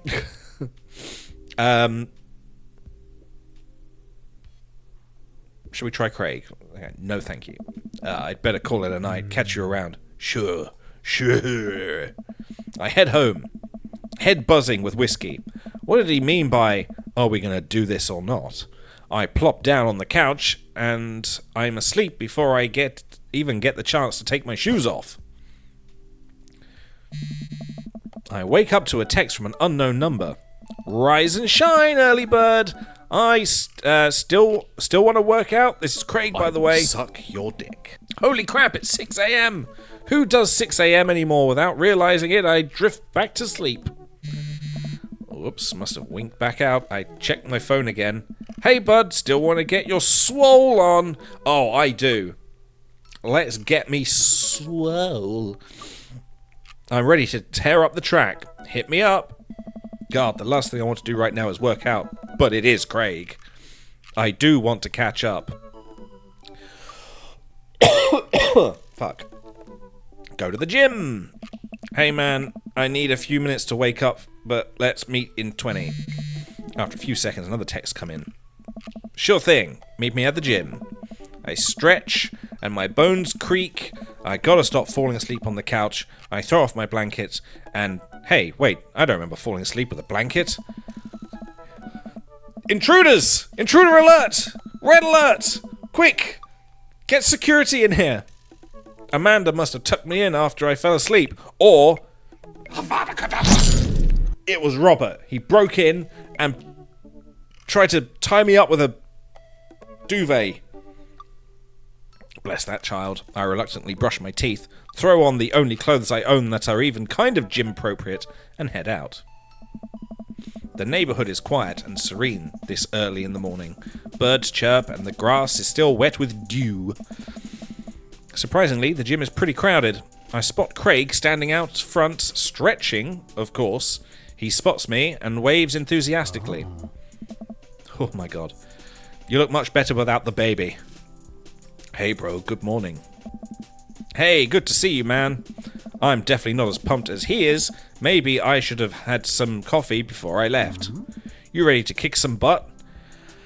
Yes, I am definitely ready to lick some butt. Gotta stay positive, dude. With your help, I am... Help! With your help, I am. I get the feeling this is gonna be less of me kicking, but it's one letter away. And more the gym kicking / licking my butt. But I can handle it with you here. Dude, bro, that means a lot. Stop screaming! I head into the gym and I'm immediately intimidated. All of these people look like they could break me in half. That's what we were going for. That is exactly what we were going for. And it seems like Craig is friends with all of them. He high-fives and finger guns all of the cool jocks in the room. That would have been very strange if he was just fingering them. Hey! Fucking hell. They look like they could and would steal my lunch money to spend on protein shakes. They don't need to steal my lunch money to get my protein. Come on, bud, let's warm up. We head over to the treadmills and start walking. Okay, I can walk. Walking is good. This is a decent place to be walking. So I know we're on treadmills. Yes. And those over there are ellipticals. Very good. What is all this other stuff? Craig laughs. They might look a little scary, but I guarantee that all of them serve a specific purpose for building muscle mass. I watch as a dude in a muscle tee flexes a muscle I didn't know existed on a machine. Why would there be muscles on a machine? I think was once used to process grain into... on a machine... I really need to continue sentences.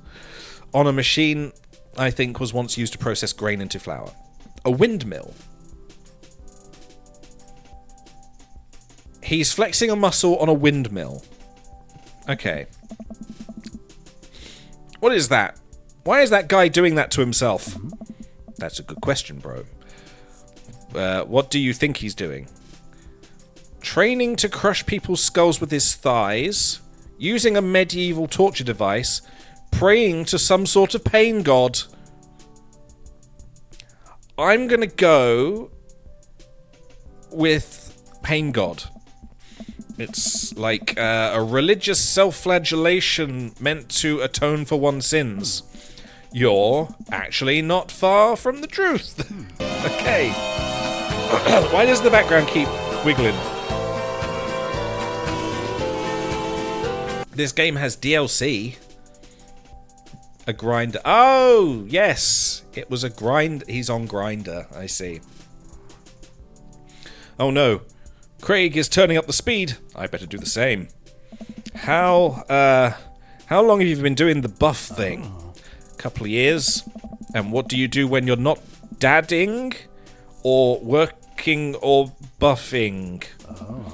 Oh, I coach my twin softball team. That still counts as both dadding and buffing. Ah, I keep busy. What do you do for fun? Apparently, I go to coffee shops, bars, the park, and then I perv out on you when you're around. But that's not an option. I love learning. I try to live my life as close to Jimmy Buffett as close to a Jimmy Buffett song as possible. I don't know what that means. I check out my hot bod. Yeah, that's exactly what I do. I spend most of my time in front of the mirror admiring my Adonis-like figure that I've worked so hard to sculpt. Ha! By that I mean lay horizontal and watch bad television. We're jogging now. Oh god, we're jogging now. I look over to Craig, who hasn't even broken a sweat. How is he doing this? So effortlessly. I'm dying. I can feel my life force draining through every orifice of my body, especially me arsehole. Hey, remember when my fish died in college? Huff. No. I don't like this story. Oh my god, is he really bumping up the speed again? I guess I'd better do it too. Oh, this is fast. This is very fast. And we were at the party, and you vowed to make me feel better. You tell me to create a distraction, so of course I do a sick keg stand and get everyone cheering. And then I try to steal a fish from a fish tank at the party with my bare hands, like an idiot. And then you drop the fish, and it's flopping around, and you panic, so you run up to me, post-keg stand with a... What the fuck? With a dying, dirty fish in your hand that you scooped off the ground, and you're yelling at me that we have to leave. So we're running out of a frat party with a fish and trying to give it mouth-to-mouth resuscitation, and we get him home and get him into a bowl of water, but the prognosis was grim. And the next day, he's alive and well. They never did catch the great fish thieves of Grand Ridge U. And they never will. I shoot off the end of the treadmill and crash into the wall. Jesus, that hurts. Dude, bro, are you okay? Craig offers me a hand and looks me over for injuries. I'm fantastic. I manage to stand up and rub my back. Doesn't hurt now, but I'm sure it will later. Oh, man. Ugh. You don't have to push yourself like that. Always know your limits. Well, I think I might call our gym adventure here. Nice. You sure? Yeah. Alright, well, here, I brought you this. Craig hands me a shaker bottle full of a thick green liquid. I stare at it with what must be apparent distaste. It's a protein shake, bro. Oh, thank you. He wants me to drink it. Oh boy, here it goes. I take a small sip. It's actually cum. Wow, this is really good. Nice. And good for you. It's my special recipe. I'm pretty proud of it. Let me know if you ever want to work out again. Maybe we can try running around the neighborhood if treadmills aren't your speed. No pun intended, bro. Good one. Well, I'm gonna go put some ice on this. Everything. I'll see you around. Oh, I will see you around. Binoculars. I leave the gym feeling ashamed. Craig used to order delivery from the pizza place across the street from our dorm, and now he can run circles around me. Literally. Man, I really gotta work on this dad bod. You're a stick. You're not a dad bod. I get home and lie down on the couch. It hurts to move. Oh god, I'm so old. So old. I'm missing out on the chat here. This is where you die. I think that is the case. I think I have died. That's it. I've died, and this angel was giving me a shake. Get up! Get up! Ugh. Oh no, I must have fallen asleep. What time is it? Shoot, it's 3:55, which is specific. I'm supposed to be at Amanda's school in 5 minutes.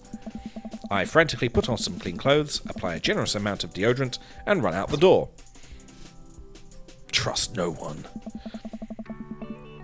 I arrive at Amanda's school and check in at the front desk. They give me a bright orange visitor sticker and send me on my way. I'm barely awake and feeling pretty haggard, but hopefully nobody will notice. So, in the last 24 hours, what I've done... Erections? Not erections. What I've done is I've moved house, got hit in the face with a frisbee, got drunk. I'm now hungover and injured from trying to work out. I am not in good shape. I also haven't eaten cookies. Oh, yeah, and also emotionally scarred from the conversation we had at the door with fucking Ken. Not in a good spot at the moment. Barely awake, feeling pretty haggard, but hopefully nobody will notice the fact that I have completely ruined my life.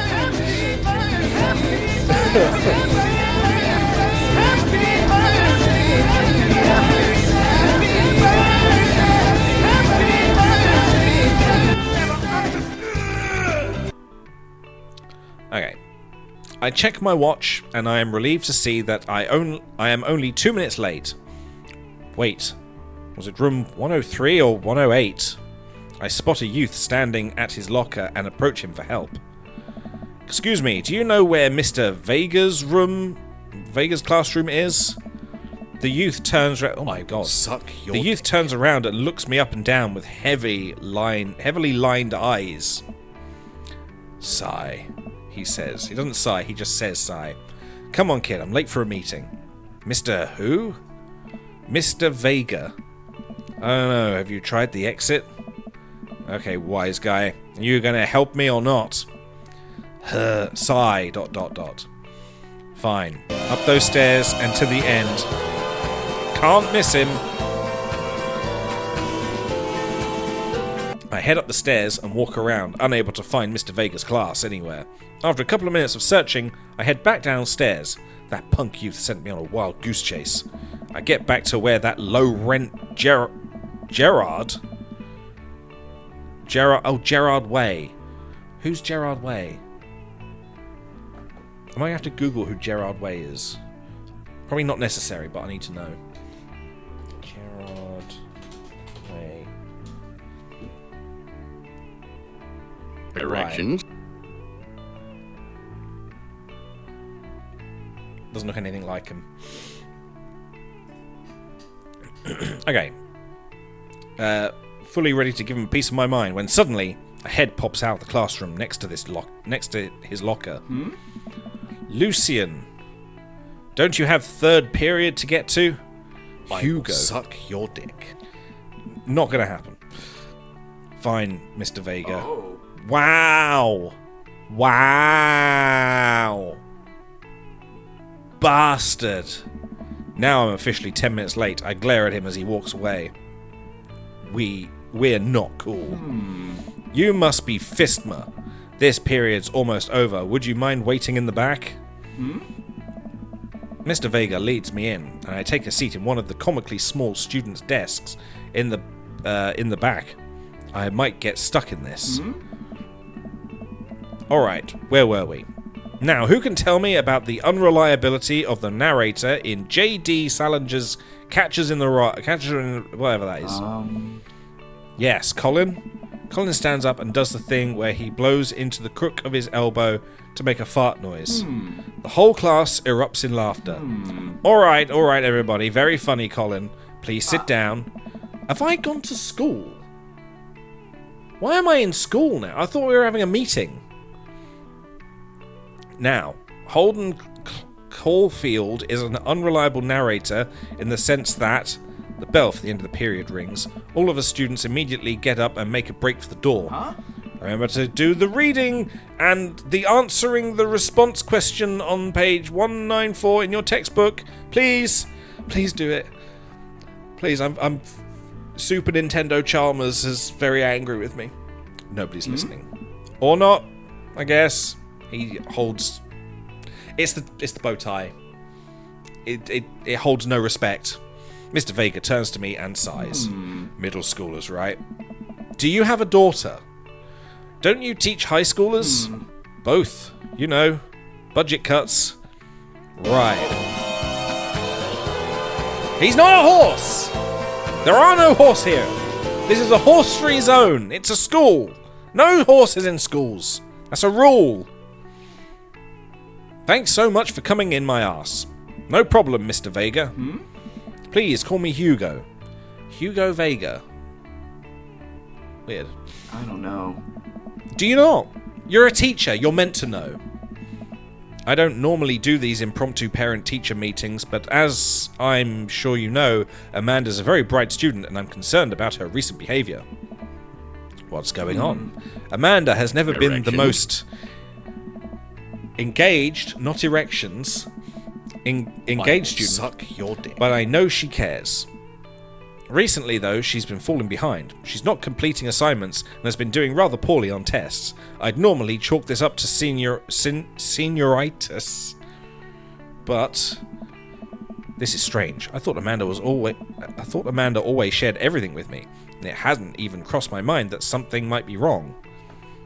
I need to get rid of this browser. It's very bright all of a sudden. I don't know. So you're a teacher. You're meant to know. I just wanted to ask, is everything okay at home? We just moved. She's fine. She has a tendency to bottle horses up.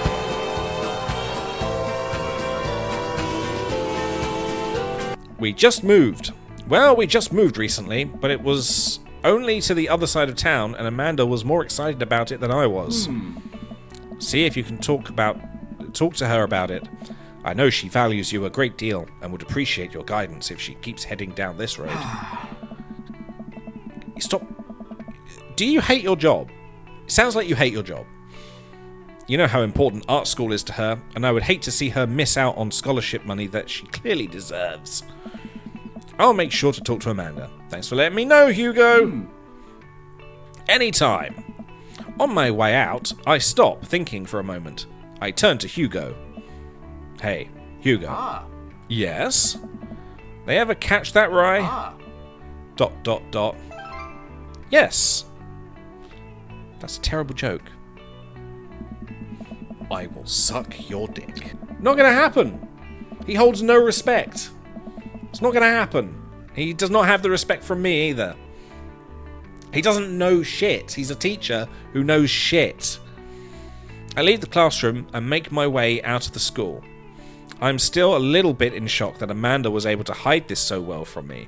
She's always been such a force of positivity in my life, especially after we lost her father. In a wood. Amanda must be done with classes for the day by now. I'm sure she would appreciate a ride home, and maybe I can talk to her about what is going on. I pull up to the carpool, and Amanda hops in the passenger seat. So, did you have fun gossiping about me? Mr. Vega and I actually just gossiped about our... So you talked about Mario... Super Mario the whole time. It was a very productive meeting. I'm pretty hungry. Can we grab some dinner? Sure thing. We can make something at home. Let's go to the mall food court. Yeah, that sounds like fun. Does that sound good to you? Yeah, sure. Why the mall? No. Geez, can't a dad take his daughter to the mall? Will you buy me things? No. I will buy you a thing. Singular. Sounds like a deal to me. Not a horse. We're not buying her a horse. She's over the horse thing. I'm bashing my microphone in my hands. We drive in silence for a short while. Amanda plays a game on her phone. I should say something. You know, sometimes when a kid gets older, they find that they have to keep things hidden from their parents. And that's okay, because sometimes that's what kids do. And that's okay. But also, sometimes Stop it's it. good to have Get the some help. parents' perspective, because, maybe the parents have also dealt with similar situations, and maybe they're a little cooler than you give them credit for. Anyway, what I'm trying to say is that it's good to share, but also good to keep things secret. I love you.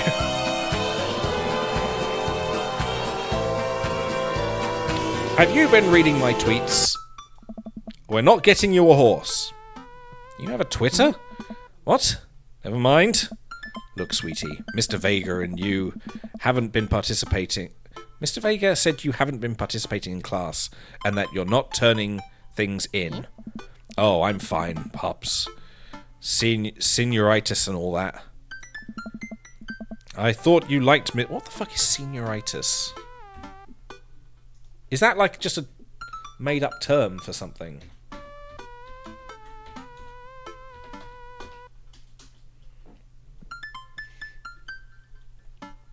Isn't a clinical term, but rather a whatever that is, one that is used to describe the decreased motivation that seniors can experience as they approach the end of their studies. Seniors is what the Americans call... I don't know. Yeah. I don't know. The Americans have got some strange terms for different parts of schools. Like, I don't understand what they particularly mean. So, she's a senior, okay, in whatever school that she's in. 12th grade. That could mean anything. That could mean anything. I don't know what that is. I thought you liked Mr. Vega's class. It's fine. He's fine. We pull up to a stoplight and I eye Amanda. She's still texting. Just, I want you to know that you can talk to me about anything. Uh-huh. I can tell that whatever it is, she doesn't want me knowing about it. That's frustrating. I heard Emma R's going to that fancy art school in California. That's exciting. Yep. Are you bummed that you guys aren't going to the same school? I said the word bummed. You should laugh. Yep. Amanda keeps texting. She stifles a laugh because I said bummed. What's so funny? You said bummed. I don't think you'd get it. Okay. ... Who are you texting? Noah? Who's Noah? My friend. He's really into animals and boats. Does he go to your school? No. Animals and boats. Some horses. Two horses. Stop it. Get some help. Do you like Noah? What? There we go. There's the horse.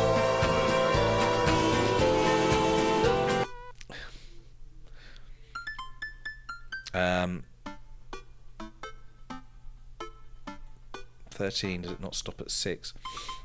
America has different rules. They're in school until they're 21. Over here, we're like in school until we're, I think, 16, then it's college. No.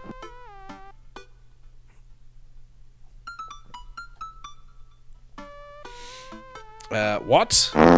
Excuse me, I'm having a serious conversation with my daughter who may be having a relationship with Noah and all of his animals.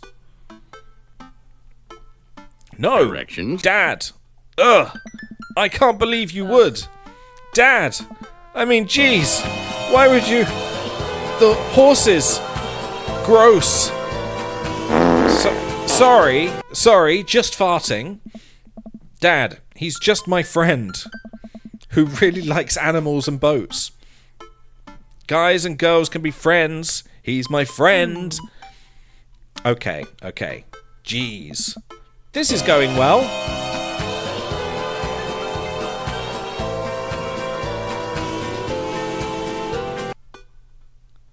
I'm a great dad. Well, good talk. Love you, kiddo. She leans forward and turns up the radio. I guess that conversation is over. To the mall, then! Jesus, I didn't realise I'd said that so violently.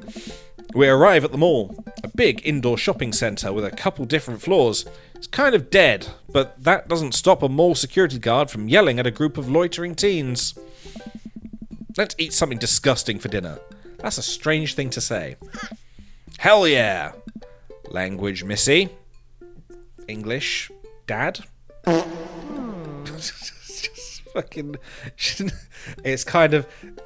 That's kind of apt because the place is abandoned. Just farting loudly. Heck yeah. Better. Apparently I'm not there anymore. We approach the food court and evaluate our options. There's greasy restaurant after greasy restaurant. Sounds like a good restaurant. My heart burns just looking at the menus. Nobody looks happy to be here. What are you in the mood for? Bread dipped in sugar? Bread with cheese on it? Or do you just want me to inject some fat directly into your bloodstream? Directions.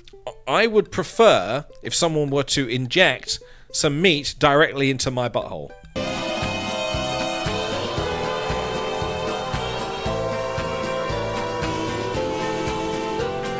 Not horse meat. I extend my hand to her.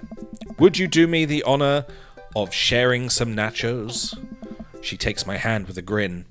No. Directions.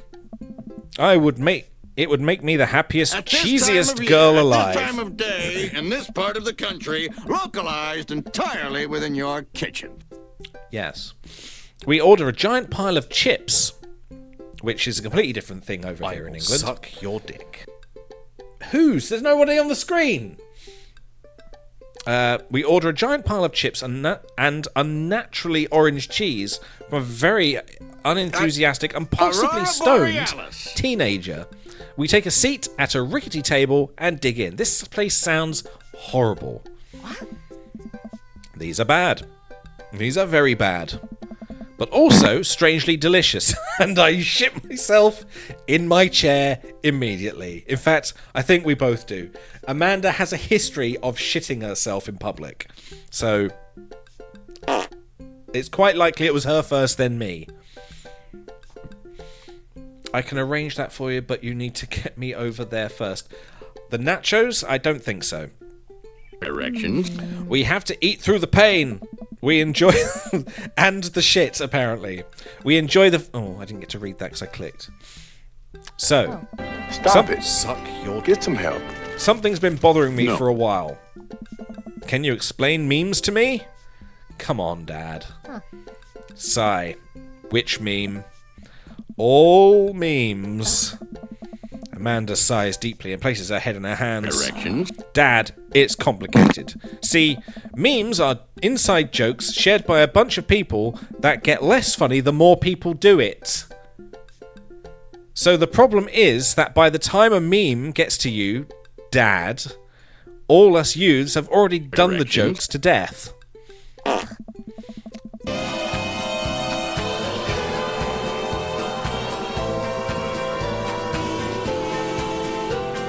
That's got to be the best part I've ever seen. So it would seem.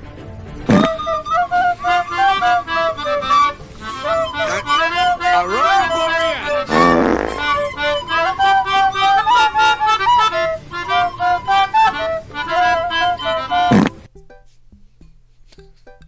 Directions. So it just dates it, and it isn't funny. Except for the farts, they're hilarious. Oh shit, what up? Aw. Dad, please. How can I be like, language, and then I suddenly say shit? I suppose this is something that we share. We've both shat ourselves. We might as well just enjoy the fact that shit happens. Anyway, changing the subject, where to now? Don't fart so loudly in an open area. Want to go to that goth store? What? You know, the one that's all black and tries to establish itself as anti-establishment despite being an exact representation of the establishment? I don't know what store you're talking about. I think they're talking about Hot Topic. You know, the one where you can buy chain wallets and it's basically an assault on what people fought so hard against in the punk and hardcore movement of the 70s and 80s? Hot Topic? Dude, you gotta be more specific. The one you threw up in that one time. Oh, that one? Why is she always pooping and vomiting in public? I don't know what's going on with this girl. She's a terrible person. Fucking hell. I don't know why that's so funny. She's just constantly shitting and vomiting. Oh, it's like, it's another one of those. Thanks for getting me to play this because I didn't realise it was going to be so funny.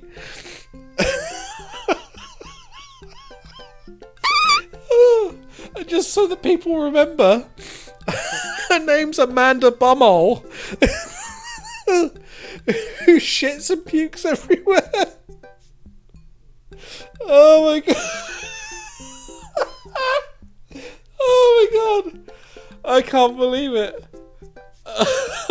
I thought the game was winding down for a second there. But no, it just comes back with another one. Another one. I can't do it. I really can't do this. It was so boring for such a long time. It's come back to puking in Hot Topic. Oh. Oh. Okay. Oh. I can't do it.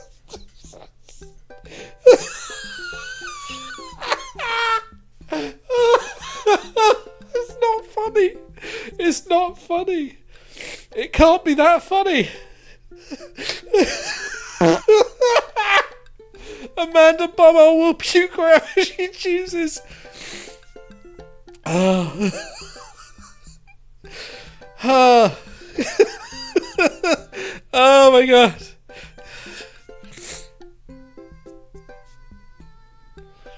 Oh, it's not funny. It's really not funny.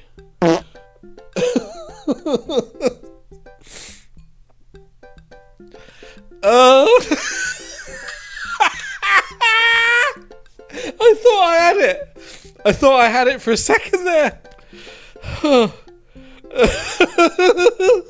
Jesus Christ.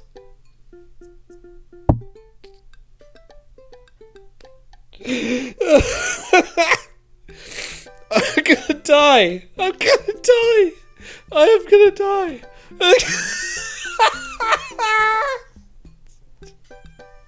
I've got this image in my head. She just walks in and just just because of the place. Not for any reason. She didn't eat anything. She didn't smell anything. She just pukes. Fucking hell. Fucking hell. Oh. Fuck. I can't see.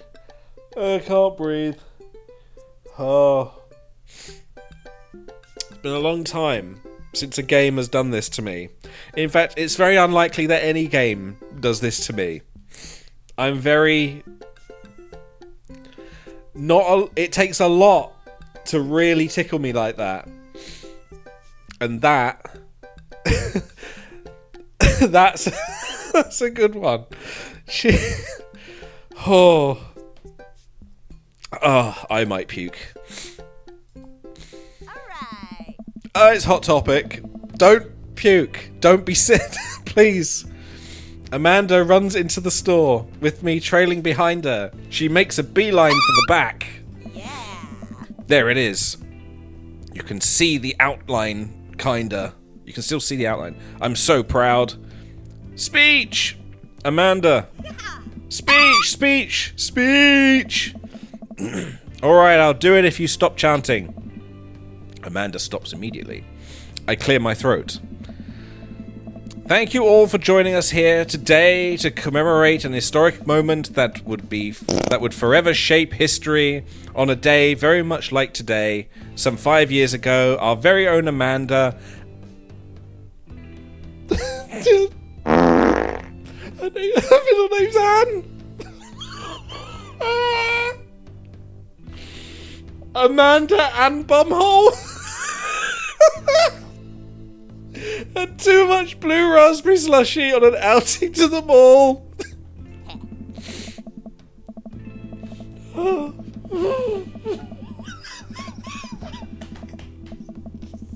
Stop this.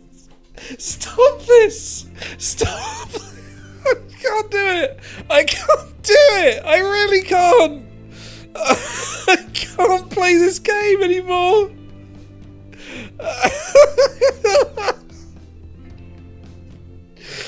Oh, they have to have known. They have to have known. They played this so well. They can't. Oh. Oh. Oh. Oh.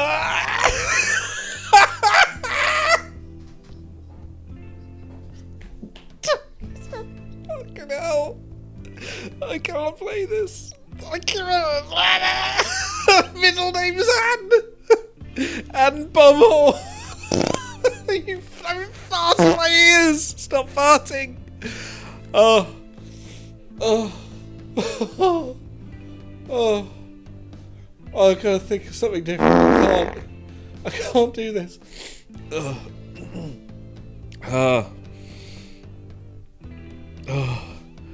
Hold it together. I gotta hold it together. Oh, we've got so much story to get through. Fucking hell. After begging her father to take her to Dead, Goth and Beyond to buy rainbow suspenders, she proceeded to throw up all over a display of My Chemical Romance merchandise. Her loving father then had to pay for said merchandise, which to this day remains among our possessions. Thank you. Amanda is moved. She's moved, is she? Oh, bowel moved. She begins clapping, slow at first, then faster and more vigorously. Several other patrons turn their head. One of them also starts clapping. I bow my head. Yeah. And fart. Oh hey, chain wallets. While Amanda busies looking at band t-shirts, I try to find something of interest to myself. Not much for a dad to look at in a Dead, Goth and Beyond store. Fuck. Oh. Amanda Ann Bumhole. Indeed.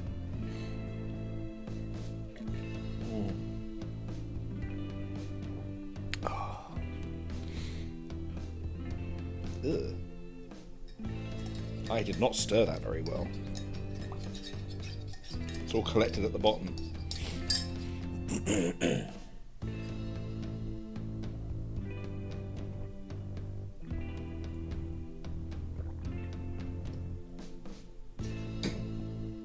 Okay. Do I peruse the band t-shirts, pick a hair out of my eyeball, or check the clearance bin for hot deals?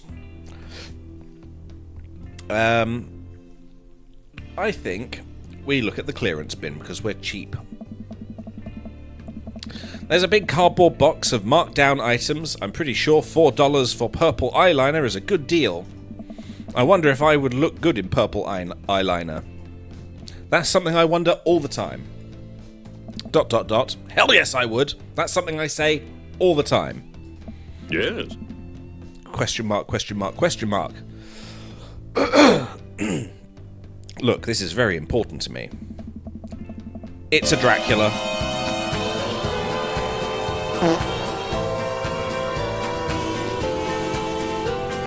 Which is quite apt. It's Halloween. I overhear a stifled argument over at the cash register. An older gentleman is carrying a garment and showing it to a bored-looking cashier with pink hair. Not a horse. I can see that. Don't know what to tell you, dude. I just work here. What? That is not the voice he should have. He should have... I'm thinking... Suck your dick. That's not what I'm thinking. I am thinking... Severus Snape. But, like... hot Severus Snape. Or we can just try and do a Severus Snape accent. Oh, I am just filled with snot and phlegm now. That's what happens when I laugh. That's why I don't laugh. Ugh. God. Who needs these anymore? Just need to watch that bit again. Okay. At this time of year, at this time of day, in this part of the country, We are going- localized entirely within your kitchen. It's Joey and Joey's imagination. Yes, yes it is. Okay, we're going to attempt Severus Snape. Alan Rickman. Okay. But we don't know what he's called. It's like...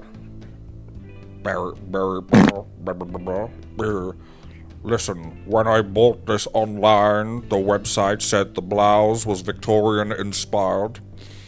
However, when I received it, it clearly held the trademark of Edwardian dressage. Do you want a coupon? I could give you a coupon. Will you leave if I give you a coupon? Is there a manager present? People have to know what they're buying. I am the manager. I see. Well, Suck your dick. I will suck your dick. It would seem that I have outstayed my welcome. Good day, shopkeep. Your superiors will receive a strongly worded letter by post. Whatever, dude. Oh, that's not her. That's someone else. Whatever, dude. The man whirls around and storms out, his literal coattails trailing behind him. I can't tell if they are Victorian-inspired or Edwardian in nature. Amanda trots up to me with a t-shirt in her hand. Oh boy, here it comes! Hey, Dadtron 5000, that is my real name. Yes, I'll buy it for you. Yes, I'll buy it for you. Wow, that was easy, thanks. At least it's only one this time. Amanda plops the shirt onto the counter and grins at the cashier. I love your hair. The cashier says nothing and rings Amanda up, radiating hatred. That's all shops though, that's not just Hot Topic. I hand her a 20. So what's that guy's deal? The cashier rolls her eyes so hard I'm worried she'll pull something out of her ass. Which would probably help, actually. That stick that's right up there. That's Damien. He's in here all the time. He's obsessed with Victorian fashion or whatever. She hands Amanda her bag, and it's clear the conversation is over. We make our way out of the store and head home to get some rest. I'm sorry, I haven't been looking at chat. I've been too... I'm dazed. I am so... Oh my god. Amanda and I sit on the couch trying to find something to watch over bowls, not bowels, bowls of ice cream. Over bowls of ice cream. We're so full of ice cream. Oh, cool. Long Haul Paranormal Ice Road Ghost Truckers is on. I love that show. Your favourite, right? Oh, hang on. That's a lot of things. Oh, hell yes. They have to make it over the Canadian tundra before the ice road melts, but also they're hunting ghosts. Do you reckon there's a game like that? We could play that. Also, the trucks are haunted. This is an episode. This is Just add ice road trucking to Phasmophobia, and that's basically Phasmophobia. This is an episode I've already seen, but it's one of the best. Callum and Flint Dogbone. Are they both called Dogbone? The twin brother truck driving and ghost hunting duo find themselves in the greatest peril yet. Oh no! The ghost done got control of the truck! I can't steer on them there ice roads! Let me use this EVP meter to try and communicate with the spirits. Are they meant to have like Erections? not erections. I think they're meant to have like a Cornish accent. Let me use these EVP meter to try and communicate with the spirits. Flint, we're about to die! Ah, almost got it. If you listen carefully, it sounds like it's saying you're going to die. That's because we're about to die, you. This is art. It is art. The episode ends and Amanda excuses herself to go and start arguments on the internet. That's something you do progressively through the day. It's not something you spend time doing. I stay up a little longer, curious about the exploits of Callum and Flint, Dogbone, after their disastrous ice road accident. Afterward, I crawl into bed and get a good night's sleep. Use your hips when throwing. Throwing, not farting. Also, that's a terrible place to be throwing from. Morning, sleepyhead. 5 more minutes. You have never, ever let me have 5 more minutes. So get up. Fine. That's what you call Twitter. Correct. We will not accept that it's called X. It is Twitter. Even most of the links are still called Twitter. Because if you completely rebrand something, all the links break. So you can't change it. It is still Twitter. It has to be. Otherwise, most of the internet breaks. We have cereal for breakfast and spend the morning putting together furniture. Amanda is much better at interpreting the tiny manuals. That sounds like a euphemism. We're able to put together a few shelves and one desk, but I'm pretty sure it was supposed to be a bookcase. So, you excited for the cookout today? Excited to beef up my grilling skills? If there's food, I'm excited. No. I like the idea of beef. I'll see this as a learning opportunity. If I can snake some hot grill tips, I think we can consider... Don't you want to meet some of the people in the neighborhood? I'll probably end up standing uncomfortably in the corner with a plate of food and hope that nobody talks to me. Fucking hell. Dad, you're a beautiful work in progress. We will get that butterfly to emerge from the cocoon. The social butterfly. Well, we better start getting ready. We definitely don't want to be late. What? No, we have to be fashionably late. Who shows up to a cookout on time? You know what? We're going early. just out of spite for my own daughter, we're going early. Just because you said that. I head out the door, and Amanda reluctantly follows. We walk across the street to Joseph's house with a store-bought veggie plate. I am a terrible cook if it doesn't involve a grill. No steamed ham. We're not steaming any hams. I mean, it was meant to be steamed clams, but... You know, things happen. I guess we're not as early as we thought. We were as early as we thought we were. Joseph's backyard is already packed with people, and the smell of hot dogs wafts through the air. And they're not even cooking hot dogs. Small children run through a sprinkler, and adults chat in small clusters. I set our veggie plate down on a table next to 2 other veggie plates. Hey, there's Joseph. I wave to get his attention. The moment he sees us, he jogs over, arms open wide. Because he's a crazy person. At this time of day, and he's going to slap us with one of those hands. Localized entirely within your kitchen. Welcome. I'm so glad you two are here. And you brought veggies. Just like everyone else did. Brilliant. Let me introduce you to my family. Kids, come on over here. This is Chris, my eldest. I see the resemblance.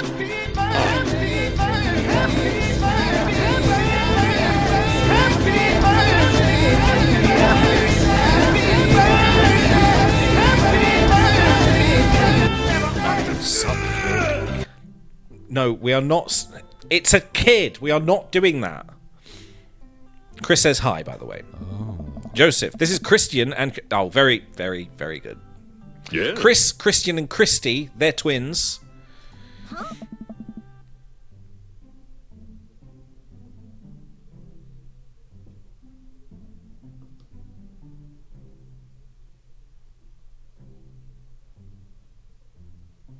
I will suck your dick.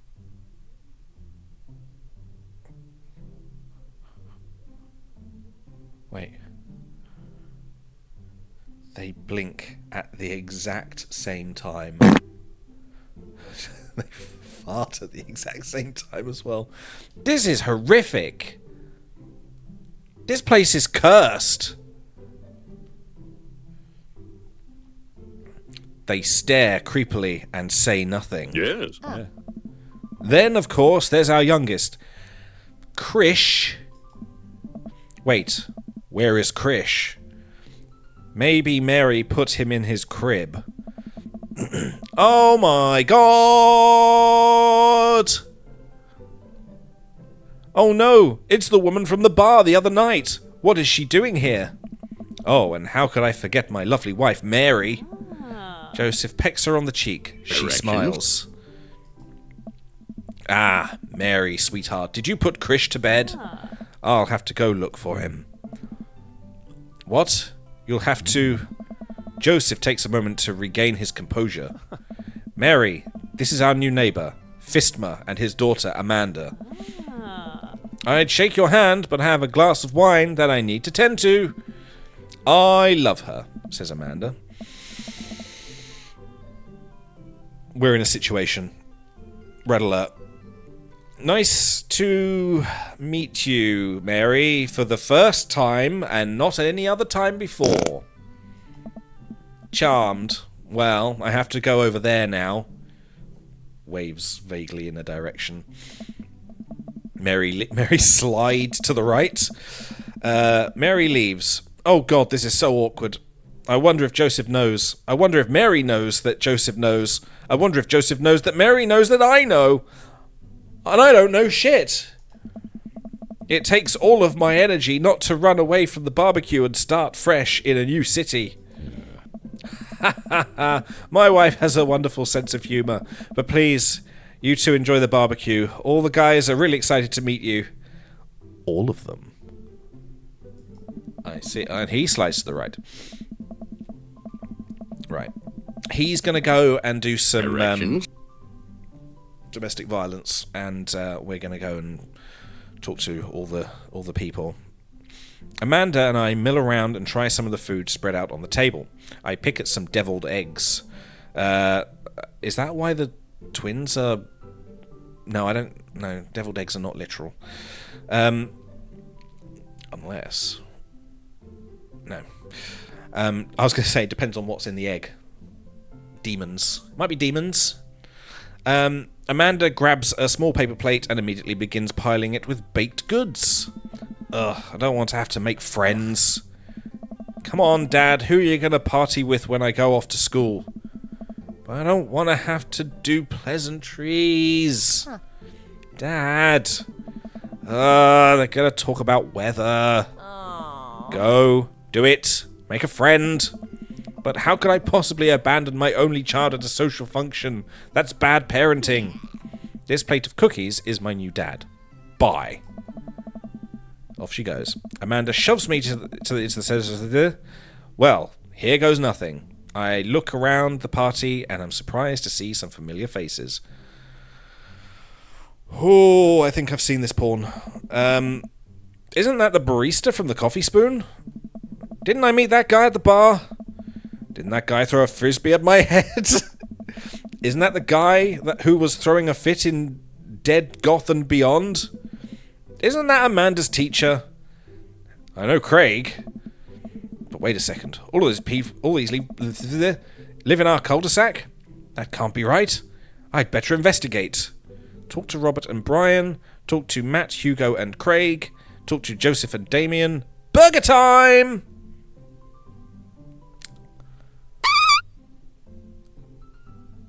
Excuse me. Probably off to vomit those cookies onto something. Yeah. What did I say to Mary? Well, she was in a bar coming on to me. And now she's here. Now, obviously, people want us to go for Burger Time because it's the only one that doesn't involve talking to people. So what happens if we talk to Matt, Hugo, and Craig? Erections. I think it is. I think for once it is erections. I think that is exactly what happens. Right. Matt and Hugo seem to be embroiled in an intense discussion. Craig looks on, smiling politely. Suck your dick. I walk over to say hello. We have definitely seen this porn. Well, I don't think it's fair to try and compare two art movements like that.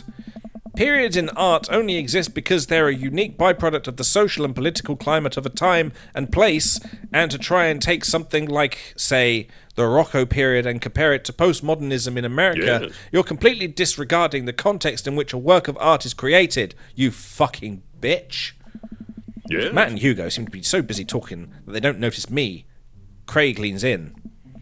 Dude, I have no idea what's happening. Neither do I. Yes. I need to tend to my daughter. She's puking somewhere. Or shitting. Puking or shitting. Listening on Matt and Hugo, talk to Craig. You're right. You're right. You're definitely right. I should talk to Craig. I turn my attention to Craig, who seems a little more attentive to my existence. How'd resistance training go the other day? Great. Little River here is a great cheerleader. You know you shouldn't shake babies. You can't be running with a baby all the time. Great. Little River is a great cheerleader, aren't you, tiny bro? Suck your dick. Craig grabs River's arms and waves them around. Just snaps them off. Just, there you go. You can do it. Dad, I'm so proud of you. I'm sorry for pooping on you. Oh, God. You should meet my daughter. She's all about that. She must be a handful at that age. Oh, they always are. But it's so worth it. Craig grabs River's arms again and waves them around. Also, I'm sorry for throwing up on you, Dad. You should meet my daughter! You two would get on so well. At this time of year, at this time of day, in this part of the country, localized entirely within your kitchen. How you settling in? Almost done. The new place is perfect. I never get too comfortable. Almost done! No. There's still a few odds and ends to take care of before I can really call myself settled, but I think we can upgrade the situation to livable. We did livable throughout the entirety of college. Yeah, my goal was for Amanda to live the sort of life that didn't involve eating spoonfuls of ranch Directions? dressing as a palate cleanser between different types of pizza. Still, she still does though. Okay. Hey, she takes after her dad. Yeah, I'm all about that pooping and vomiting as well. Oh, no, she does that herself. I'm not like that. It's pretty nice. Everybody's been super friendly. Seems like your daughter is fitting in just fine. Matt points across the yard to where Amanda, Daisy, and another young girl are playing. Erections. Does everybody have a daughter? Matt points across where Amanda, Daisy, and another young girl are playing. They are all sitting cross-legged in the grass, picking weeds and weaving them into little flower crowns. It's pretty adorable. The girl I don't recognise jogs over to us. He's got a daughter too. Everybody is gay and has a daughter. What is it, sweetheart? It's a flower crown. I thought you'd look cute in it. Suck your dick. Well, there's only one way to find out. Matt takes the flower crown and places it at the top of his head. Is he going to get one? Hey, there we go. Am I cool now? The girl stares at him, thinking it over. No. But you're slightly Yeah. less uncool than you were before. Ha, hey, Fistma, this is my daughter. Hello! I'm Carmen Sita. That's a long name. That's very hard to pronounce. Excuse me. Amanda comes over with Daisy in tow.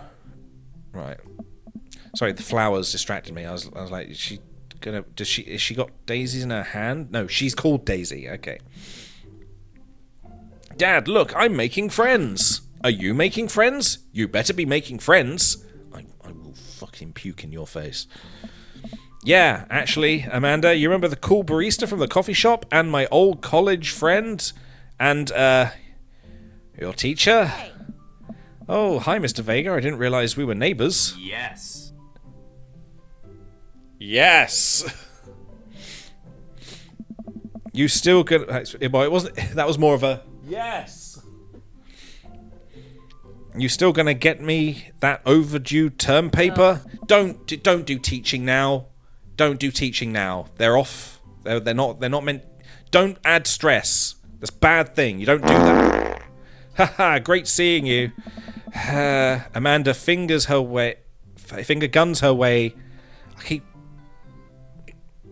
I keep saying fingers her way out of the conversation. Finger guns her way out of the conversation like a champ. Stop fingering people, Amanda. She learned the finger guns move from me. See, I read that one right. I'm very proud. Oh.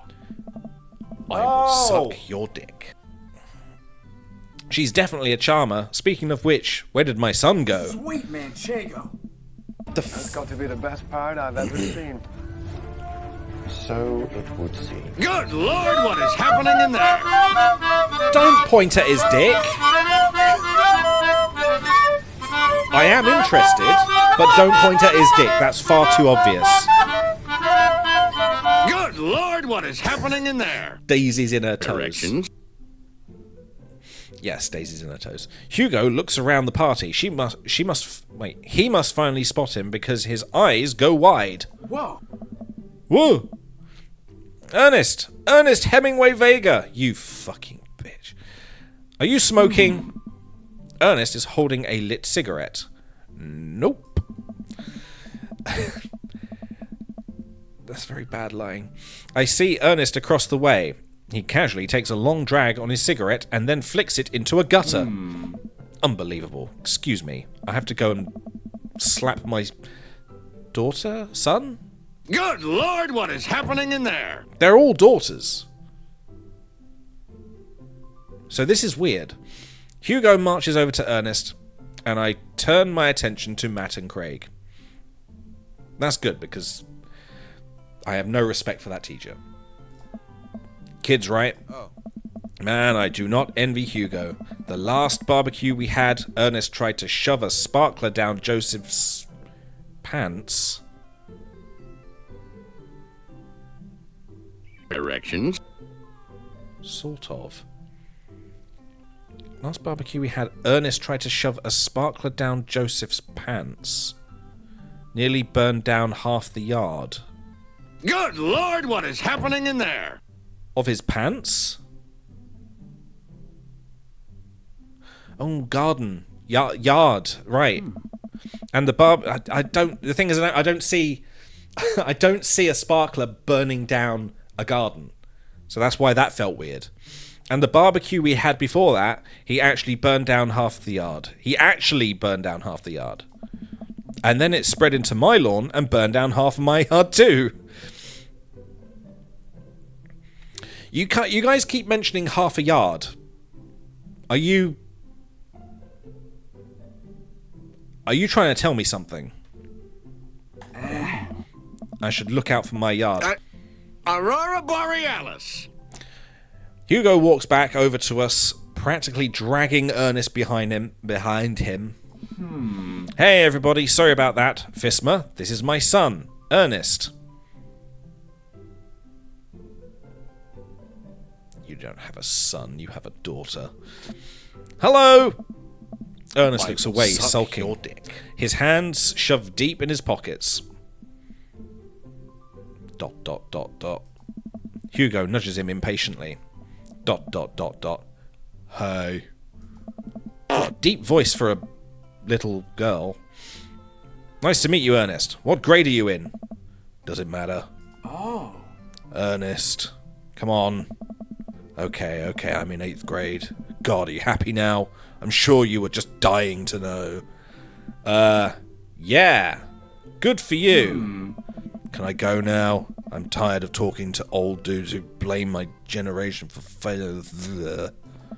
He couldn't even be bothered to finish that sentence. Ouch! Ernest! Oh yeah, because I'm totally embarrassing you. Ernest puts earbuds in and storms off to stand in the corner. Well, that was certainly something. He seems nice. Hugo puts his head in his hands and sighs, and cries a little. Apparently shits himself. Oh.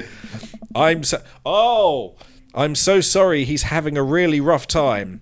As much as I want to be the cool dad, I have to be the You are not the authoritarian dad. You have no authority. You're a teacher, and you couldn't even get your kids to listen to you, okay? You do not have the right to say that. And he clearly resents me for it. I mean, I think as a dad and a teacher, that's about as authoritarian as you can get. Honestly, are any of us cool dads? I am. Oh yeah, I'm super cool. What? I'm cool as a cumcuber. I'm cool as a cumcuber. Hey, See that right there? You can't say that. My kid thinks I'm cool. Oh wait, no, he's got several. My kids think I'm cool. But for how long, Craig? How long? I don't know. Neither do I. I don't know. Yeah, sounds great. Oh, great. Yeah, good. Yeah, brilliant. I think we just have to accept the fact that, as dads, we've become the machine we once raged against and accept our fate to unironically wear socks with sandals. Your kids may think you're cool now, but the moment they hit puberty, you're doomed. That sounds good. That sounds fine. I don't mind that. I don't mind being doomed. Just a steady feeling of increasing ineptitude. It's fine. Amanda's 18, and she still thinks I'm cool. I yell across the yard to my daughter, Amanda! I'm cool, right? Amanda just laughs. She keeps laughing. I see your point. Oh no. You should maybe tuck it into your belt.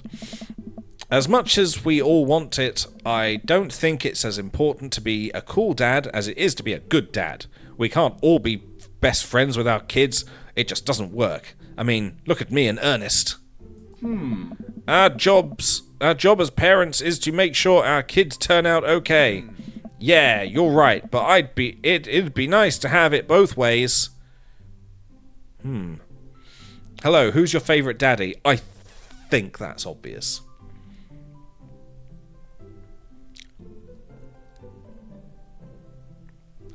It's obviously Severus Snape, isn't it? And not Craig, who is perpetually with a baby. Oh, he's a pretty man. But it'd be nice to have it both ways. Hearing these guys talk about this makes me think of my relationship with Amanda. We get along so well, but there might come a time when it won't be like that.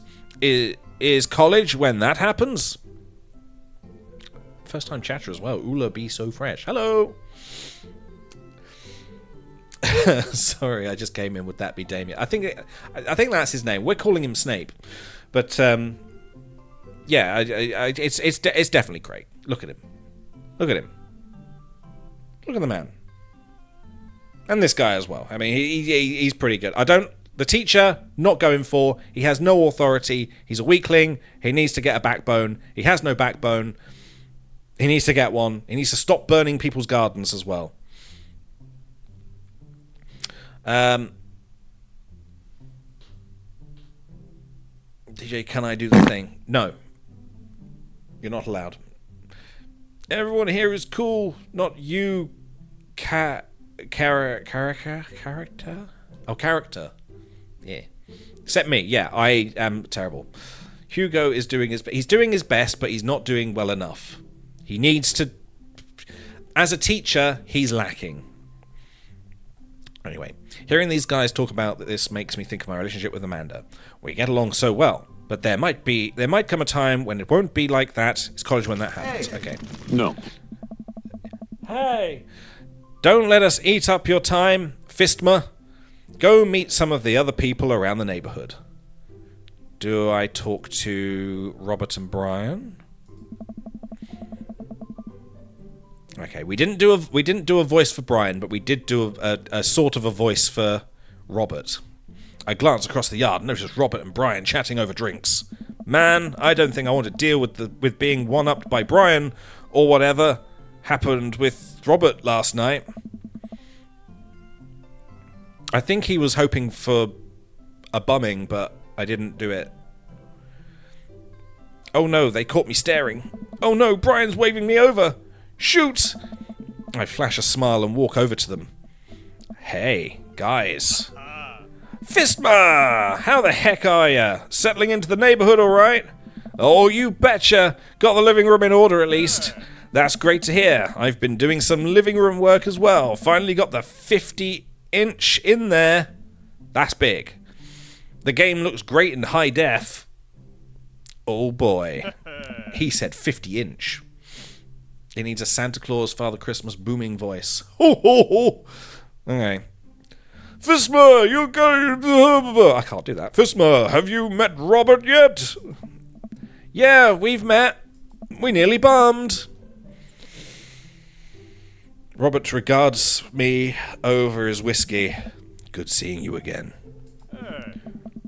Hey, we're just talking about my most recent camping trip. Spent a night out in the woods with Daisy and Maxwell. She's definitely an outdoorsy one. We've even caught her first fish. Good to see you taking your daughter out like that. I bet she loved it. And it's great that she loves the outdoors. Mine loves being inside.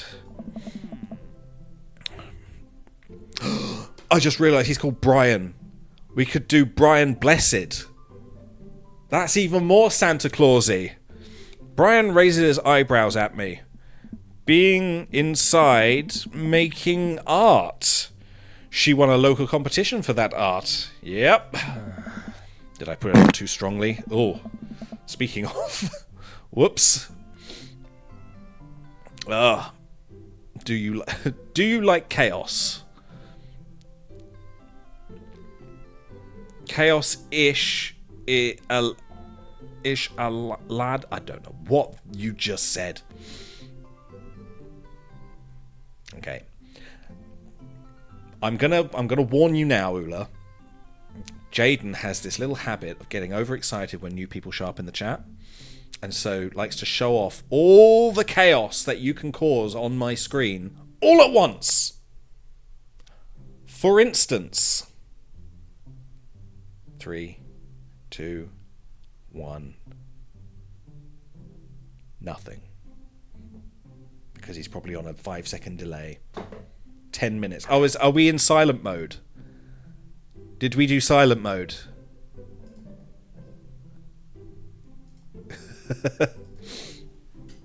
So we've got a silent mode because everything goes crazy. Yeah, you can put... There are things that come up on the screen and there are sounds. The farts seem to be working still, but we have silent mode on, apparently. Yeah, but whatever. We're going to do Brian Blessed. Yeah, so he's currently saying some of the things that will trigger all the things. Happy birthday is super obnoxious. I will suck your dick is something I said at some point, which has ended up being a thing. This is fine, you know what that is. Erections, again. You'll see later. 10 minutes. Give it 10 minutes. Robert stares at me blankly for a second. Anyway, I haven't gone camping in years. Not since last time. When I accidentally murdered that guy. Same here. Well, things change once you have... Wait, what happened the last time? There was a murder. Robert takes a long sip of whiskey. Well, old Johnny Boy and me were out in the back country. Johnny Boy's a strong kid.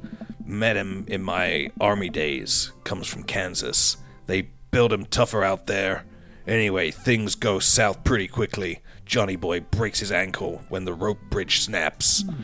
You can see the bone popping out through the skin. Johnny Boy screaming now, crying for his mama. Losing blood. We're 2 days out from the next living soul, and here I am with my dear friend bleeding out in front of me.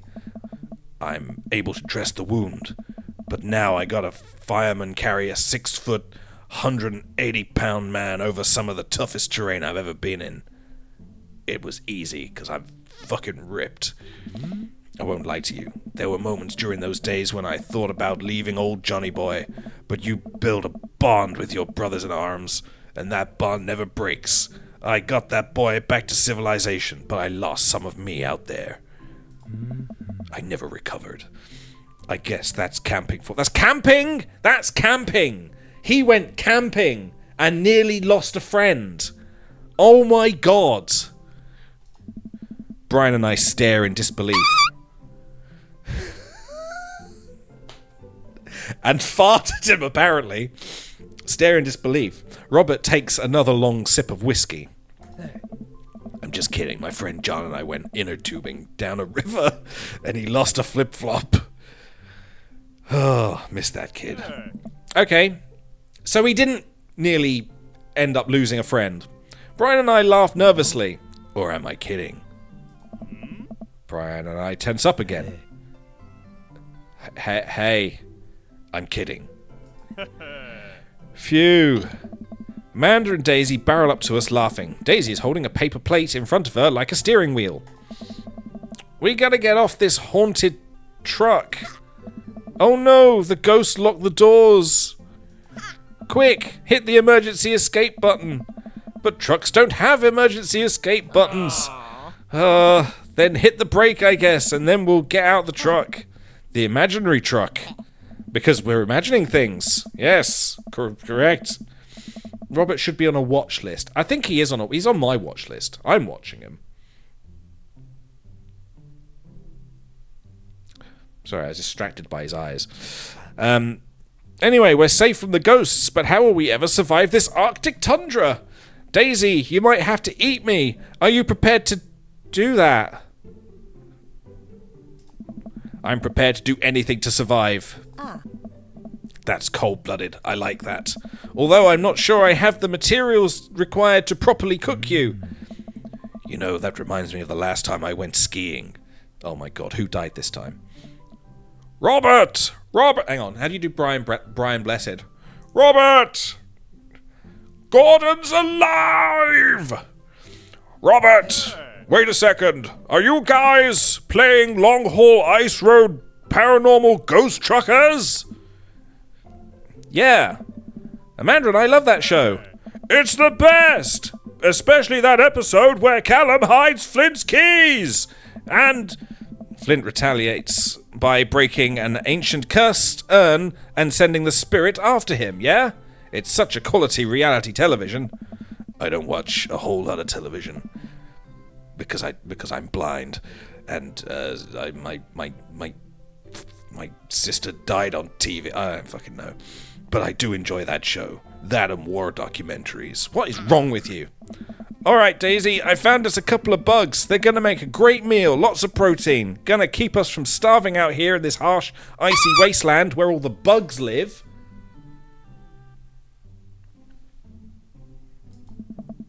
But there's a whole table of food right over there. Daisy, it's a game. We're playing pretend. That's what kids do. Please do not shit and vomit on your new friend. Live a little. Amanda gives Daisy a handful of gummy worms from the snack table. They eat them with mock disgust. Let's go find kindling for a fire. Okay, but not an actual fire. Because we're playing pretend. Yeah. Now you're getting it. Yeah! Woo! Daisy and Amanda run off. What a cute couple of kids. Man, I've never heard her get along with anyone so quickly! I guess Amanda just sort of has a way with kids. That's kind of amazing! Daisy doesn't really get along with kids her age. It's nice that he's not trying to one-up me this time. Maybe we can have a regular friendship after all. Really? She's just kinda keeps to herself. Her teachers say she spends every recess in the library. I think the other kids are intimidated by her intelligence. It's getting a bit Barry Scott. Hi, I'm Barry Scott. I've got a shiny penny. There it is. I wouldn't worry about it too much. Amanda was shy at Daisy's age too. She used to have a habit of crawling under tables and crying every time we took her to a restaurant. She bit people too. Oh, kids, right? Gotta love 'em. You're required to by law. I hear that. Well, since we're getting along so well, maybe we should try to put together a little play date for them. They do seem to get along really well, but the thought of continually hearing about all of Brian's accomplishments is rough. Look how much I can eat! Oh. Imagine what I could do to your dick! Please don't shout, Dick! Dick! I said don't. I'm gonna guzzle your balls, Brian! Come on! We're in public. They do seem to get along really well, but the thought of continually hearing about Brian's accomplishments is rough. Yeah, that'd be nice. Well, I don't want to take up too much of your time. Go meet some of the other fellas. Talk to Joseph and Damien. I spot Joseph chatting with the guy from Dead and Goth and Beyond by the Grill. Hot topic. We'll call it hot topic. I wonder what they're talking about. I walk over to them. What a contrast. Robert hears that because he owns 6 figures of black child support of... Why did I read that as black? Black child support, back child support. I think I've still got tears from crying earlier. Not crying, laughing. Laughing and crying. Same thing. Why would that be black? Robert hears that because he owes 6 figures of back child support. Oh, okay. For some reason I was thinking Brian. It's not Brian. Robert's the other guy. Yeah, that's probably it. His kid might be black. It might be. I mean, mine is.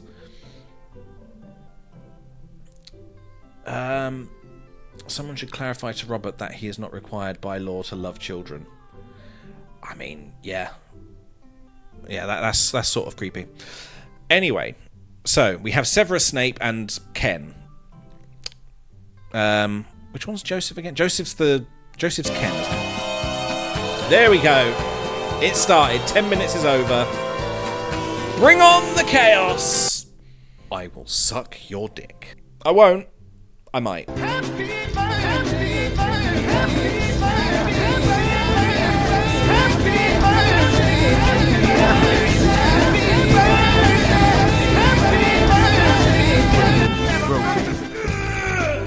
Well, you can't grow concrete. You can. Yes, you can. You could definitely grow concrete. At this time of year, at this time of day, in this part of the country, localized entirely within your kitchen. That's got to be the best part I've ever seen. So it would seem. Aurora Borealis!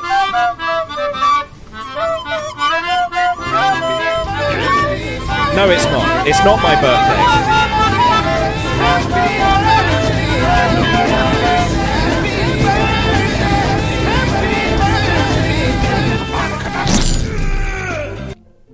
It was once my birthday, and for when it was my birthday, I had that so that when everybody said happy birthday in the chat, it would greet me with that.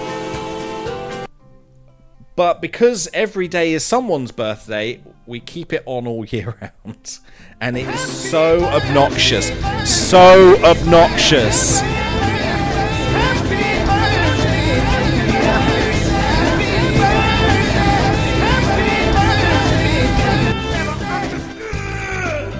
I don't know why I made that. I don't know why I keep it on. Anyway, shall we do Severus Snape again? So, I'm curious, can you walk me through why you had your house painted black? Oh, come on, guy. Huh. Where do I even start? The house stays warmer in the winter. It provides an artistic contrast to the rest of the neighborhood. And it complements the crimson interior perfectly. Oh, It's definitely an interesting choice. delightful. That's not the voice. That's not the voice. He doesn't sound like that. He doesn't sound like Sonic the fucking Hedgehog. Hey, thank you. I'm proud of my abode. Thank you. I'm proud of my abode. Fistma! I was just having a conversation with Damien here about his aesthetic design decisions. Damien regards me up and down with a warm but critical eye.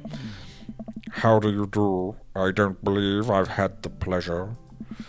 Oh, I think I saw you in Dead Goth and Beyond the other day. Damien's face turns bright red, somehow. I must apologize for my behavior on that day. I will suck your dick. I will suck your dick. I take the goth lifestyle very seriously. And to be caught in a ruse by such a corporation as Dead Goth and Beyond was profoundly frustrating indeed. Which of the dads do you think is the biggest hoe? Biggest hoe. Well, considering we nearly had a night with Robert, I'm thinking Robert. I think he's ready for it. He was definitely ready for it with me, but I wasn't really going there. Once I saw Craig, I was ready. I was ready for whatever he had to, whatever he was going to give me. But I don't know. I think I'm falling for Damien as well. Huh. I hope you know that while my anger may have been injustified, it was no such way for a gentleman to act. It's okay, man. Do tell me about yourself. Are you new to the area? Yes, my daughter and I just moved in the other day. She was the one I took to Dead Goth and Beyond. Very good taste on her part. Does she partake in the goth lifestyle? I think for a second I look over to Amanda, who's hanging out with some of the older kids in the neighborhood. Aye. Hey, Amanda! Would you consider yourself goth? Amanda yells back.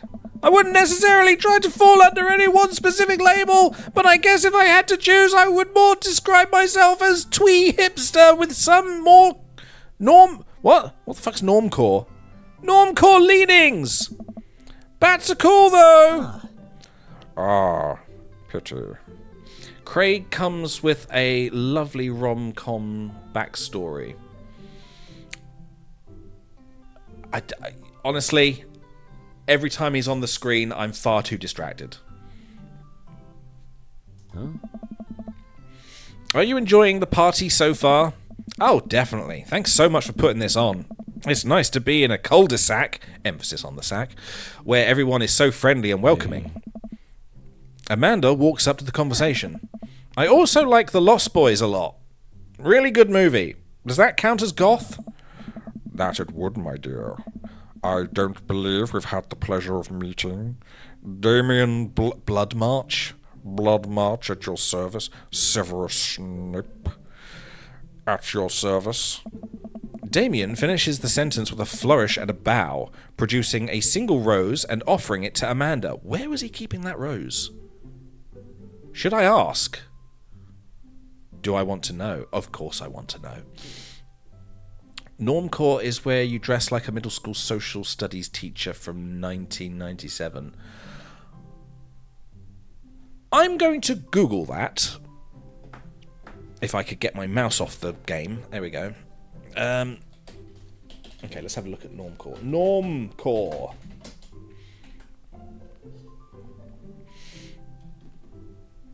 Normcore is... These are normal people. I suppose it's in the name, isn't it? Normal Normcore. But I'm also going to Google middle school social studies teacher.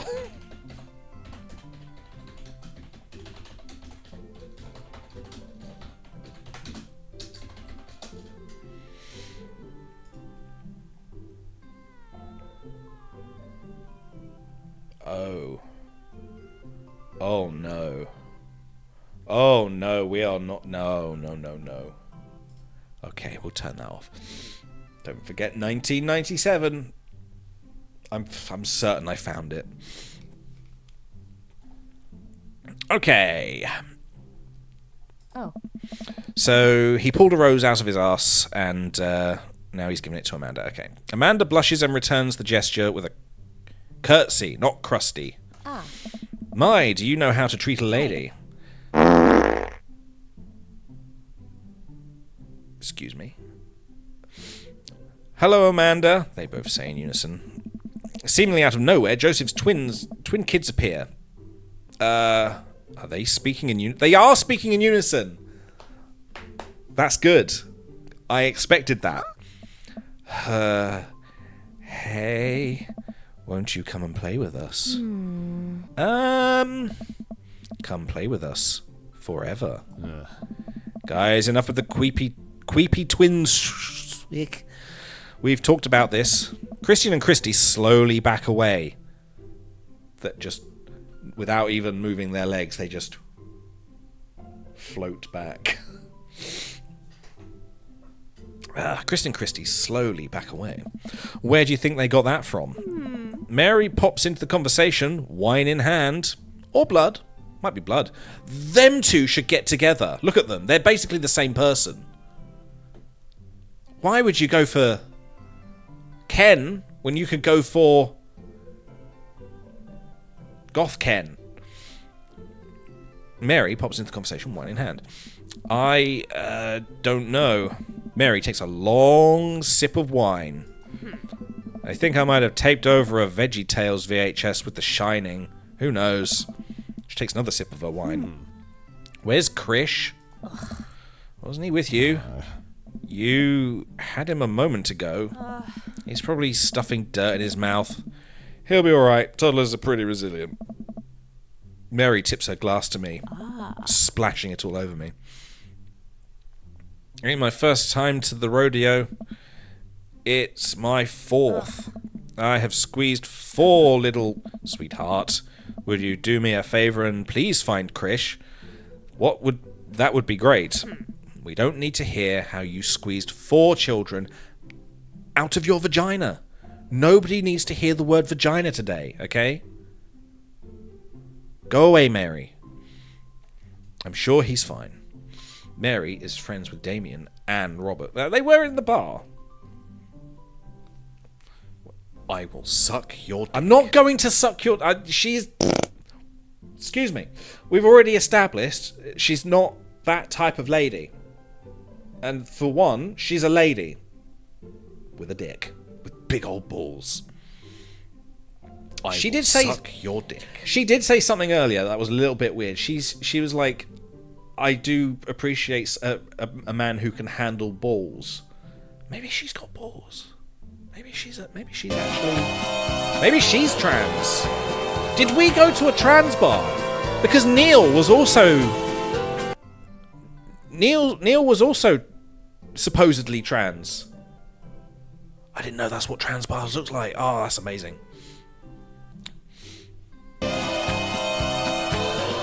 She is a horse. I don't think she's a horse.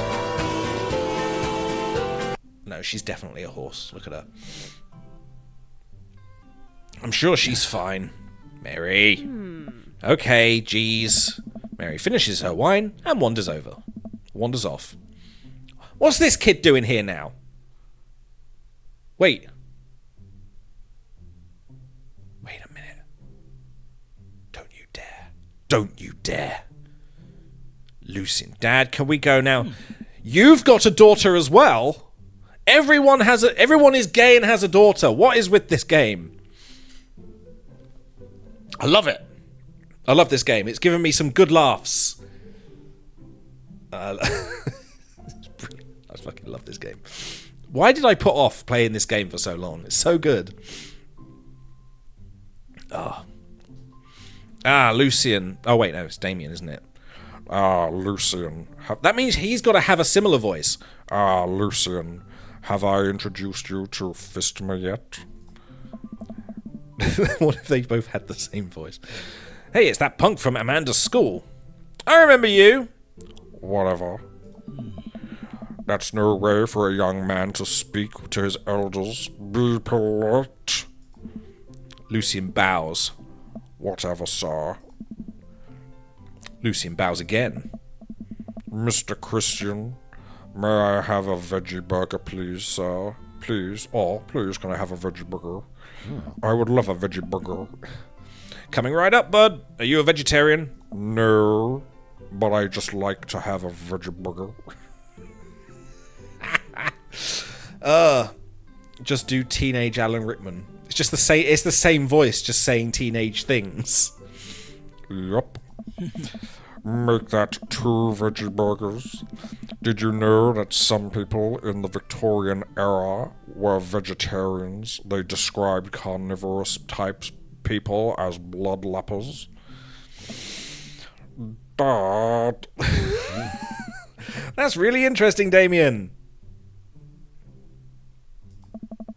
Joseph turns to the grill. Just a hint of a tattoo peeks out from underneath his sleeve. I'm going to change that to under his tramp stamp from just where his arse is. He's going to have a tramp stamp because he's the type. He's a bottom. Just a hint of tattoo peeks out from underneath his shirt. I can't believe I didn't notice it before. It looks like the bottom of an anchor. Because he's a bottom. Only human blood given with consent is vegan. I like your thought process. You can stay. I can't believe I didn't notice it before. It looks like the bottom of an anchor. Okay, so he's a sailor. Hello, sailor. Whoa, is that a tattoo? Wow. Yep. I wasn't always a youth pastor, you know. You're a youth pastor? Oh, yeah, yeah. I like pasta. That's so cool. Wanna see mine? What? What? Lucian pulls back some rubber bracelets, revealing a lopsided 666 in black ink. My buddy gave me a stick and poke tattoo last week. I think it's healing up pretty good. Lucio! Crucio! Lucian! ... We'll talk about this later. Expelliarmus! Wrong voice. That's pretty cool. What's the significance of the tattoo? Oh, Joseph, you are... Oh, my sweet summer child. I don't know, I just thought it looked sick. Huh? Well, in my opinion, the only reason you need to get a tattoo is because you want one. Careful, though, that number carries weight. Especially if you put LB after it. Or KG. That's pretty heavy as well. Man, Joseph is way cool. Is a way cooler youth pastor than I thought. I just figured youth pastors popped out of the womb with a Bible. I wonder what he did before preaching. Probably a lot of shagging. That's probably why he's got kids. And without further ado, let's work some magic. Avada Kedavra! Joseph closes his eyes, takes a deep breath, and gets to work. With the greatest of ease, he sets patties on the grill, flourishing... There we go, there it is. Flourishing as he flips his spatula in the air. It's easily some of the best grill work I've ever seen. You guys think this is my first time in front of a grill?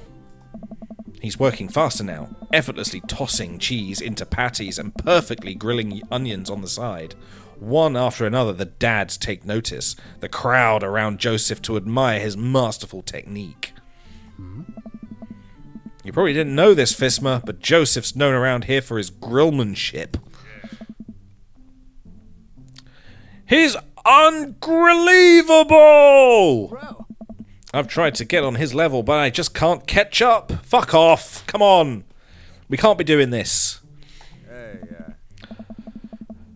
Let us keep studying. He has a rare quality about him. Mustn't we keep talking about this? Can't we just appreciate the shake the artist, shake the artist. Expelliarmus. I've never... Oh, fuck. Wrong word. I've never seen him make a mistake. Okay, we need to stop. This is getting too cheesy. That's terrible. Please stop! All of the children at the party boo the glorious display of puns in unison. Alright, guys, the food's ready. Please form an orderly barbecue... Barbecue. Amanda groans. We all grab our food and hang out, enjoying perfectly cooked cheeseburgers. Oh, yeah.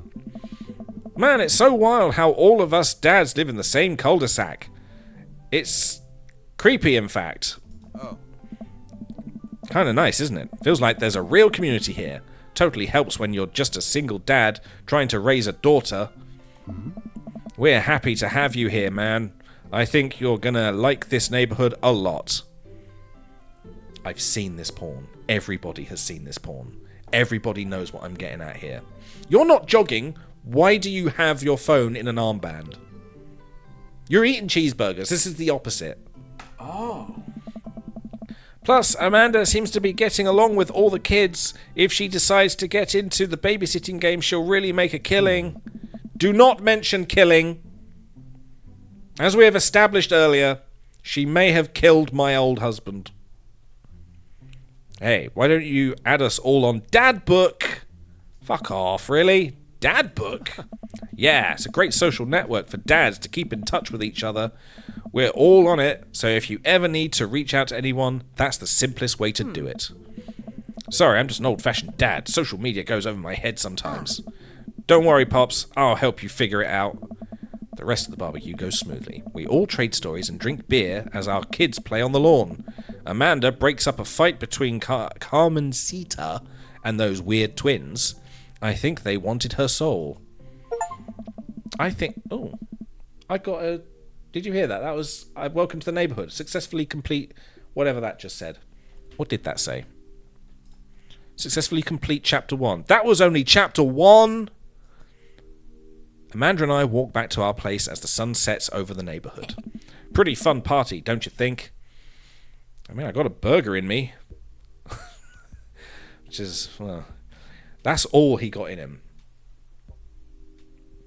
I suppose asking for anything more would have been a little bit rude. Oh yeah, you haven't gone on any dates yet. Oh my god, this is going to take forever. How long have I been playing? Nearly 3.5 hours. Jesus Christ. I felt like I was at a networking event. Wish I could have been playing Paranormal Ice Road Truckers.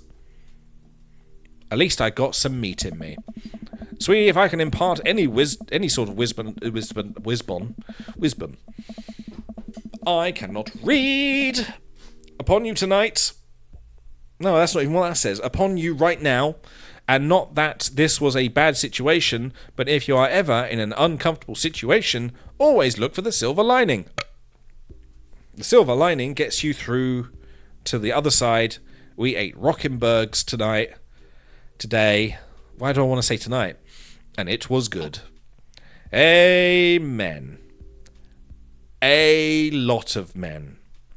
A lot of very hot men. Dad. Somebody shag my dad. Well, hey, at least you met some other cool dads. You should hit them up on Dadbook. Maybe I will, son. Maybe I will. ...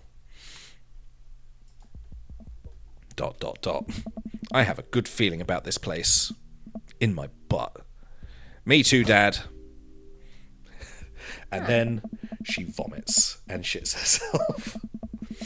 Amanda and I arrive home with the remnants of our veggie plate. Seems like nobody was really into the cauliflower. That's a strange thing to say.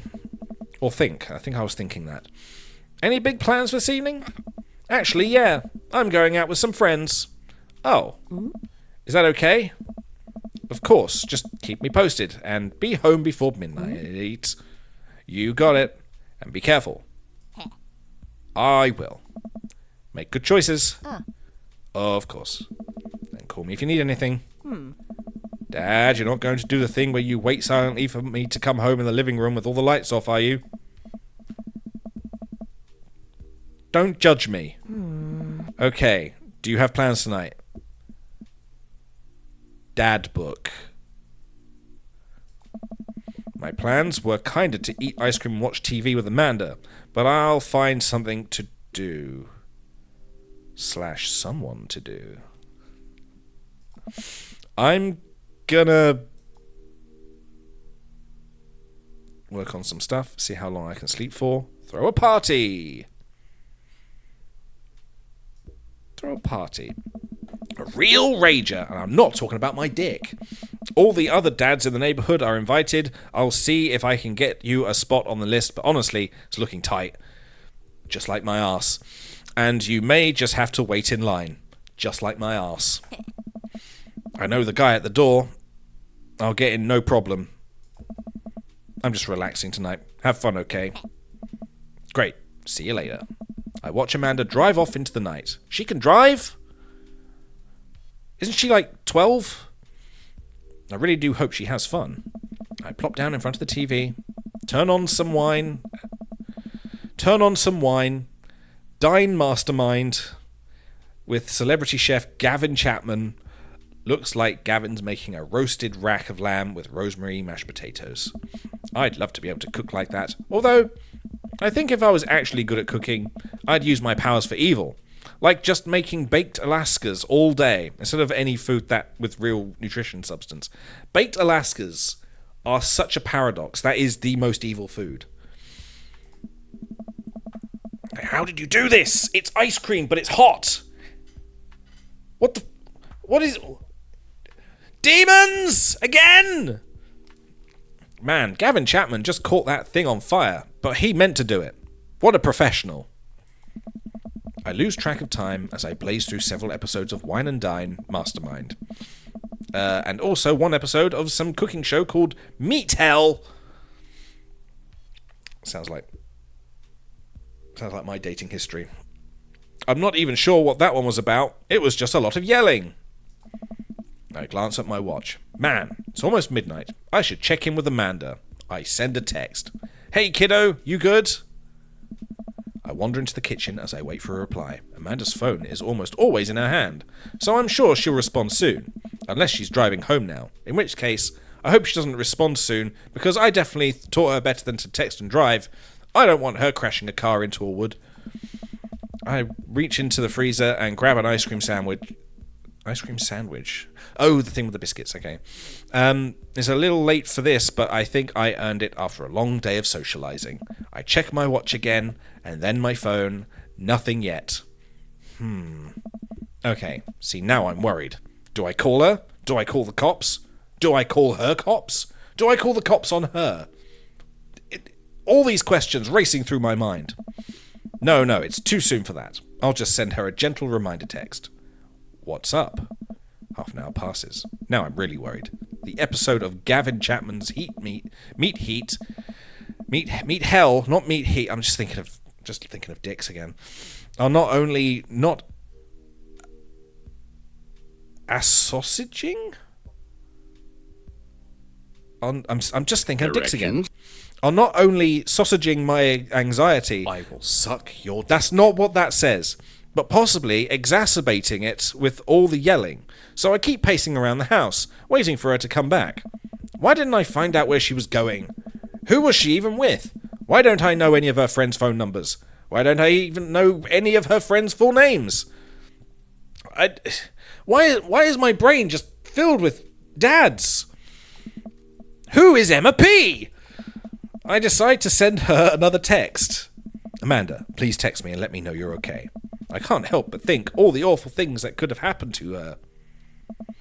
Oh, thank God, it's her. Amanda opens the door and shuffles in. Finally, she's back home. I'm glad she's okay. Sup, sweetie? Thank God you're safe. But where the fuck have you been? Yep. ... But now that I know she's okay, I'm really mad. Why didn't you answer my texts? Amanda pulls her phone out of her pocket. Oh, whoops. I guess I didn't see those. She starts to walk to her room. Amanda Ann Bummel, you stay right there.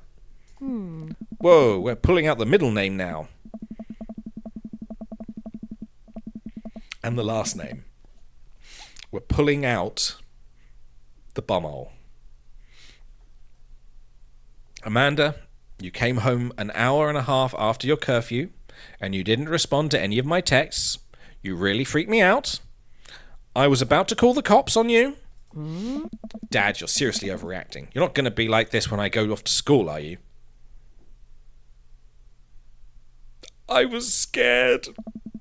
You weren't responsible, and I was just like when your dad... I have to stop myself from tearing up. Hey. Because this is such a hilarious situation. It was so... It's like earlier when I was laughing at her name. Oh, Dad, I didn't mean to. I sit down on the couch and put my head in my hands. I feel very tired all of a sudden. You really scared me. Just, please don't do this again. Oh, my God. She shat herself. Oh, the memories. All right, I'm going to go to bed now. Amanda closes the door to her room, and I head to mine. Jeez. As I'm falling asleep, one thing she said keeps echoing on my mind. You're not going to be like this when I go off to school, are you? Are you? I definitely didn't sleep well last night. I brew some strong coffee and make some scrambled eggs for Amanda as a peace offering. She eventually wanders into the kitchen. Hey, I thought about what you said last night. I should have texted you. I said I was going to do it, and I didn't. I honestly just didn't even think about it. What an adult she is. No wonder she can drive. She actually came out and apologized. That's not what teenagers do. I'm really sorry, Pops. I won't do it again. Well, I'm sorry for freaking out on you. I trust you to make good choices. Good. I trust you to make good choices. She seems like she's a good girl. I also thought about it, and I'll try to give you your space from here on out. I gotta trust that you can take care of yourself. Team Bubble.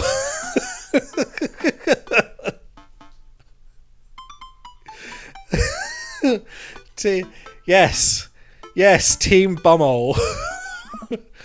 Team Bummel. Don't emphasize Team Bummel. Amanda gives me a hug.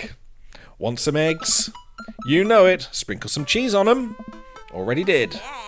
Bless you. Amanda scarfs down the eggs in the time it takes to wash the pan. Alright, I'm off to school. Smell you later. Wait, one more thing before you go. What? What's Dad Book? Aww. Yeah, I'm thinking that as well. It's a social media platform. Wait. What? What's a social media platform? Dad, I have to go to school. Come on, Amanda. I'm an old man. I can't put together a Dad Book profile on my own. Alright, I'll help you sound interesting on the internet. Amanda spends the next couple minutes setting up my profile on Dad Book. Jesus Christ. It's just Grindr. This is what it is. Does it have a yellow mask as like an icon? Because that would be accurate. If for people who don't know,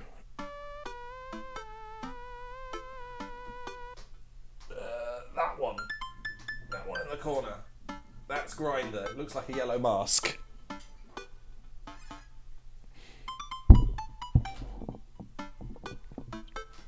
Blood is not meat, so it's vegetarian. What is Grindr?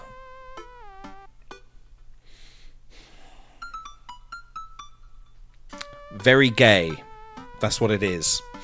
Amanda spends the next couple minutes setting up my profile on Dadbook, which, as it turns out, is a place where dads can get together,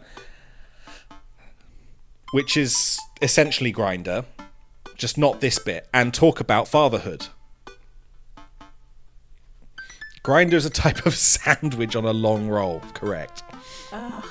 Alright, Pops, we gotta fill out your profile. Let's get some likes and dislikes. I wish it had let me read some of those hints. Okay, this is different. On a Friday night, you are most likely to polish and sort my coin collection. Is that a euphemism? Netflix and grill, baby! Fall asleep watching the History Channel. Is that a euphemism? Torment my child with dad puns. Sink into blissful oblivion, brackets, sleep. Is that a euphemism? I think so far they've been sort of pointing out that I want to just sort of fall asleep in front of the TV, so fall asleep watching the History Channel. If you had one thing to take with you into a desert, what would it be? This I had when I went for that job interview for B&Q. This is what they asked. If you had one thing to take, well, except it was 3 things. I said a lighthouse, some seeds, and a lighthouse keeper to pedal the bike to power the lighthouse. My trusty grill, the lost shaker of salt, the lost shake. I thought I said last. Castaway on DVD for instructional purposes. A boat, obviously. I don't need anything. My survival skills have trained me for this day. Castaway on DVD. What are your turn-ons?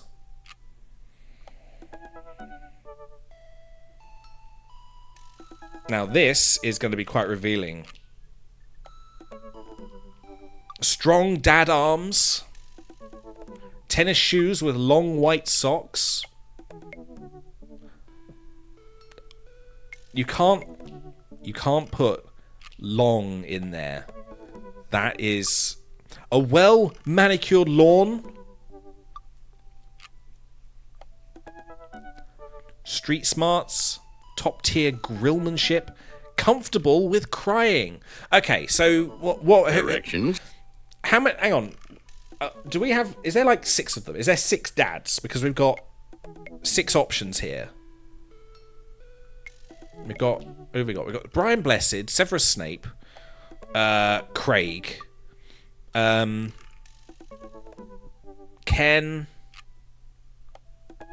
the teacher, the barista, and Robert. So that's 7. Okay. Comfortable crying, top tier Grillman Street. Let's go with.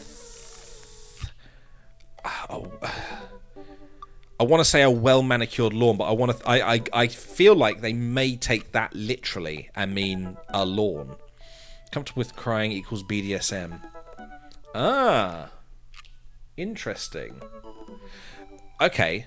Comfortable with crying, BDSM. Top tier grillmanship into humiliation, being grilled. Street smarts. Shagging in a bush. I don't know. Well manicured lawn. Shagging with a bush. I don't know. Tennis shoes with long white socks. Strong. Let's go for just. I'm thinking of Craig. Strong dad arms. What did you want to be when you grew up? Hot.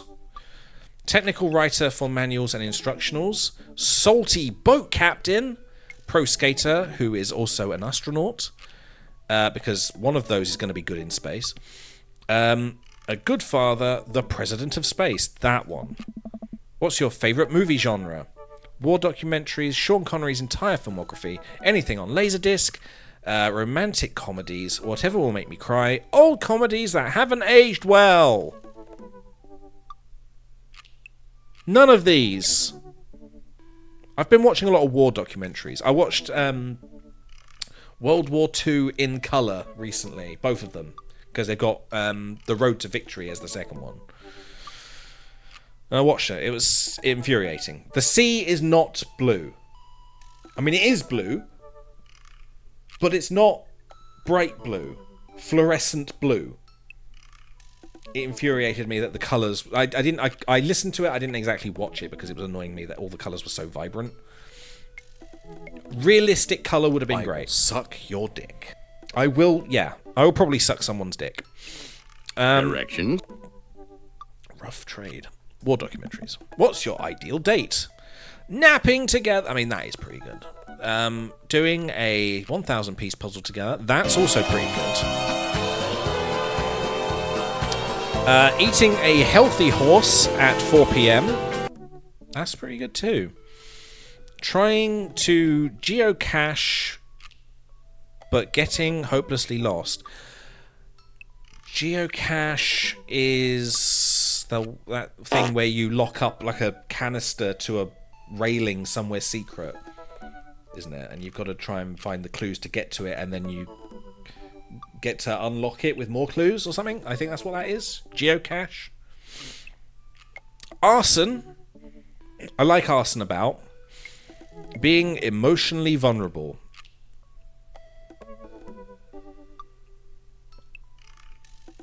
Let's do the puzzle.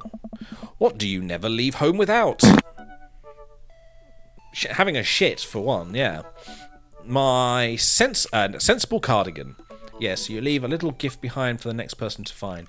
Oh, okay. So it's not just you get to keep the thing and they go and go, oh, someone took it. You put something else in that. I see. Interesting. My sick vape. My book of word jumbles and a pen. Aurora Borealis. A cool knife. That's dangerous. Don't go out with a knife. You get arrested for having a knife. If you show it. Which you shouldn't. But don't go out with a knife. My cripplingly low self-esteem.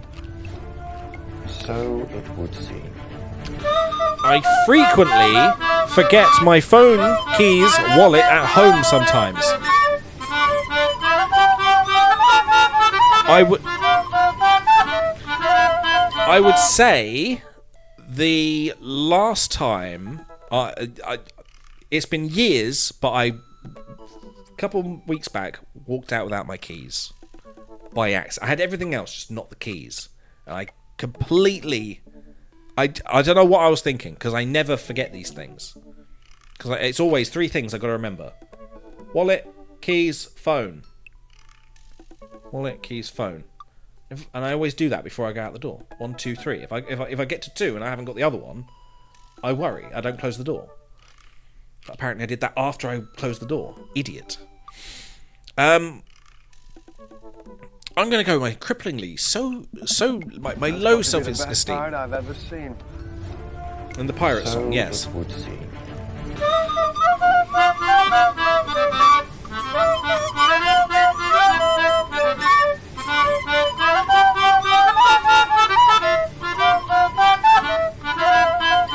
So half of that is Flat, my housemate, doing it on the. He's got like a piano that you can blow into, and he was playing half of it on there.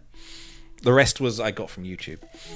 I spent a lot of time thinking about conspiracy theories, how proud I am of my child, potential ends of the world, if I'll ever be able to love myself as much as I love my grill. A lot of grills here. When I can next get a cup of coffee, lawnmower modifications. I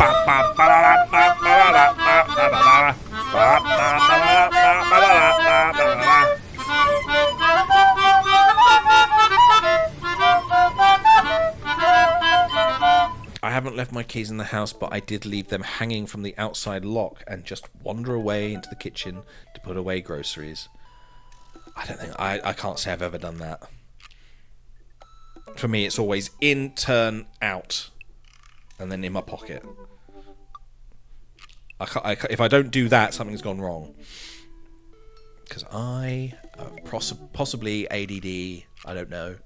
I would say that one sometimes. Just, you know, I do sometimes think there may be, because right. There are asteroids constantly bombarding the planets with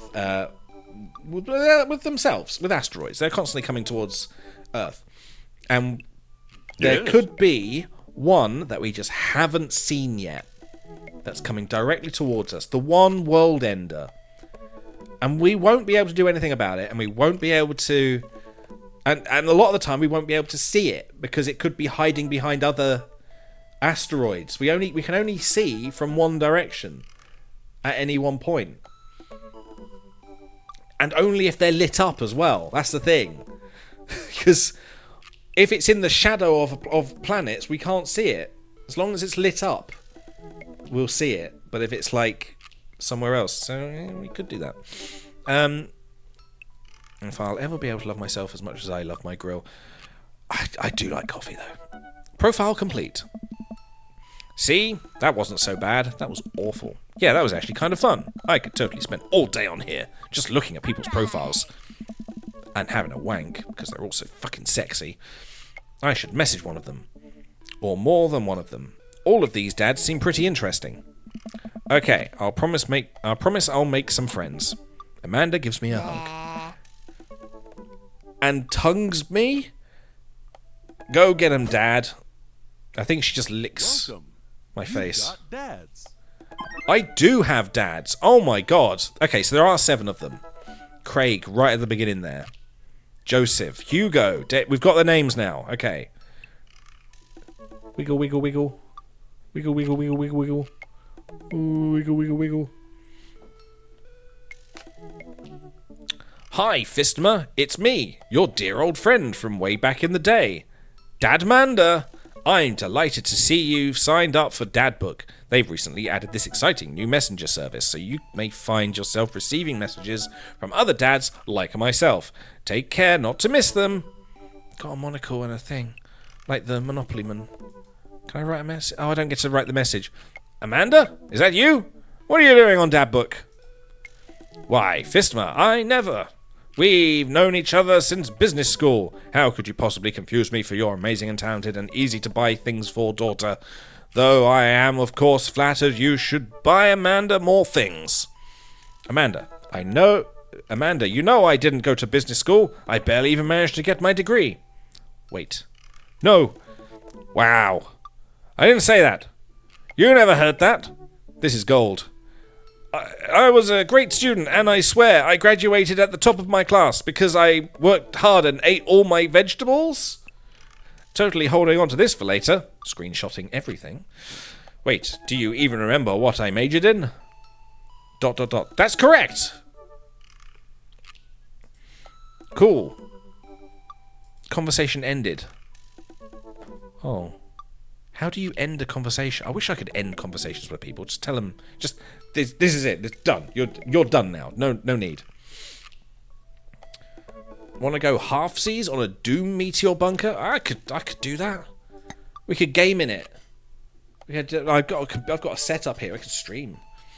Craig is the most popular dad with streamers, I think. Look at him.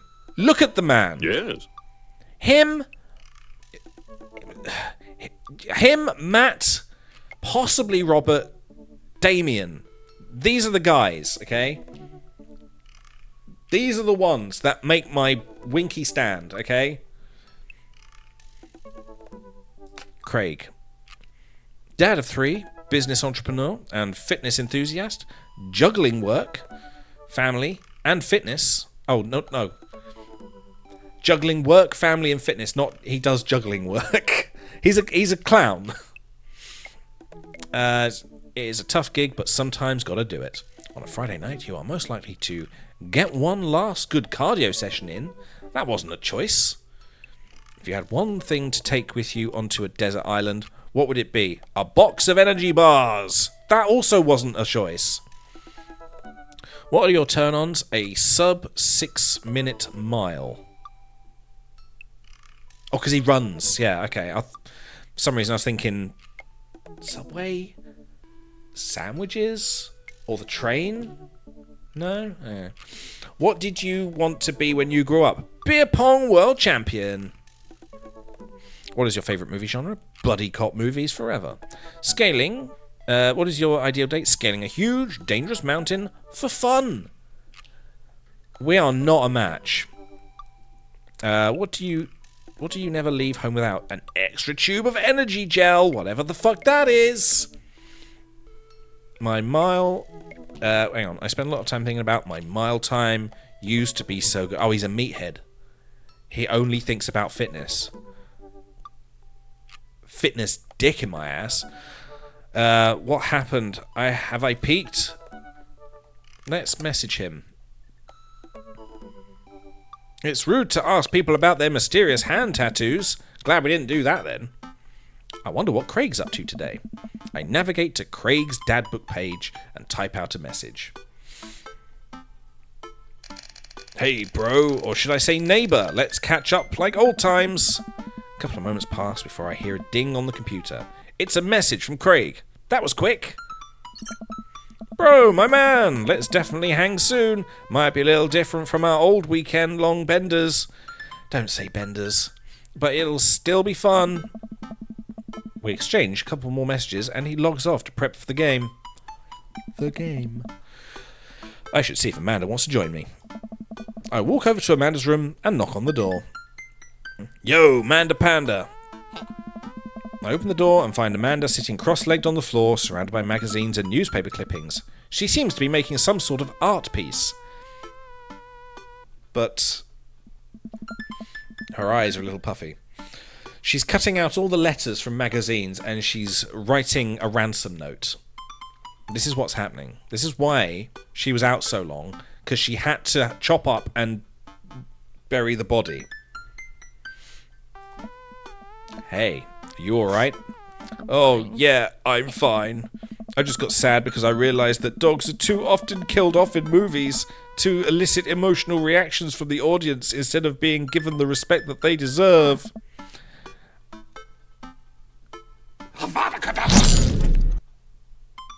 That's cheap. That was cheap. It's not right. Are you sure that's all you're upset about? You have to tell me what's actually wrong. Dogs deserve better than this.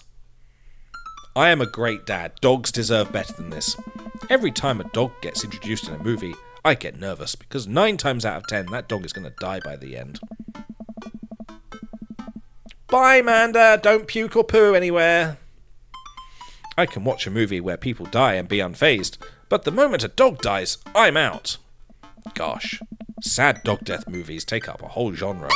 There are too many farts in this room. It's dogsploitation. But seriously, you know you can talk to me about anything, right? Yeah, that's why I'm talking about sad dog stuff with you. Okay.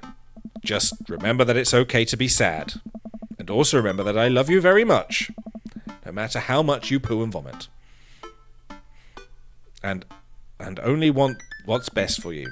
That's all. Alright. Geez, don't make me cry again. What you working on? Ransom note. Just a collage for class. We're supposed to make a piece that represents our goals for the future.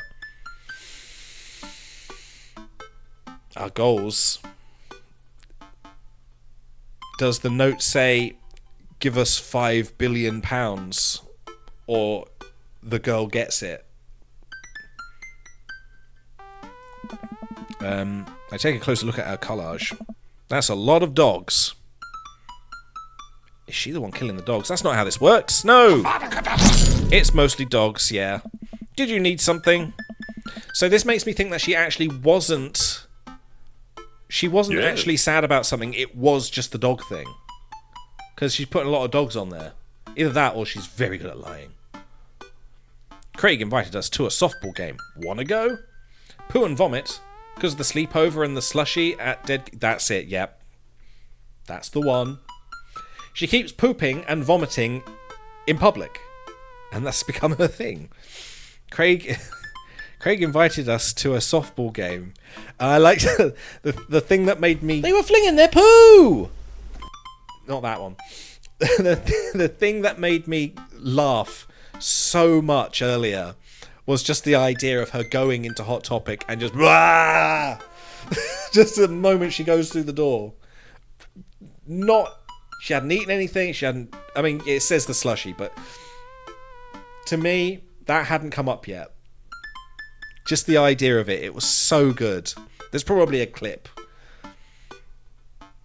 Craig invited us to a soft game. Do you want to go? Remember that one time you signed me up for softball and you bought me all the gear and then you took me to the first game and then someone hit a ball towards me and I just ran off the field crying? And then you hid in the dugout and would scream if I tried to pick you up. Yes. I was afraid of I was afraid of baseballs. I thought you were a gigantic, sentient football. You were hallucinating. So does that mean you don't want to go? Amanda gets up and looks me dead in the eye, determined. I'm finally ready to face my fears. Head on. Let's do this. Amanda and I make the short drive out to the local softball field. For a kids' softball game, it's pretty packed. We clamber up the bleachers and take our seats on the top row. I don't see Craig anywhere. So when do the kids start crying and running off the... Excuse me. Or was that her? That might have been her. You taught her well. I do. I teach my kids everything I know. And what I know is...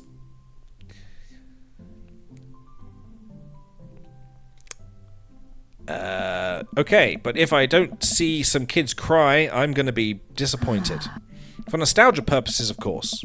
Not because I take joy out of children fighting for my amusement. Definitely not that. The game starts and the kids run out onto the field. I see Craig by the dugout with a clipboard. He has River strapped to his chest, as per usual, because that's normal. There's a guy in a pancake costume doing jumping jacks across the field. I guess that's the mascot. Reading the kids' brightly coloured jerseys, I see that it's the Maple Bay Flapjacks against the Pinewood Ocelots. Go Flapjacks! Choke up on the bat, Miranda! Yeah, Miranda, square up! How much do you know about softball? Enough to know that the balls are relatively hard.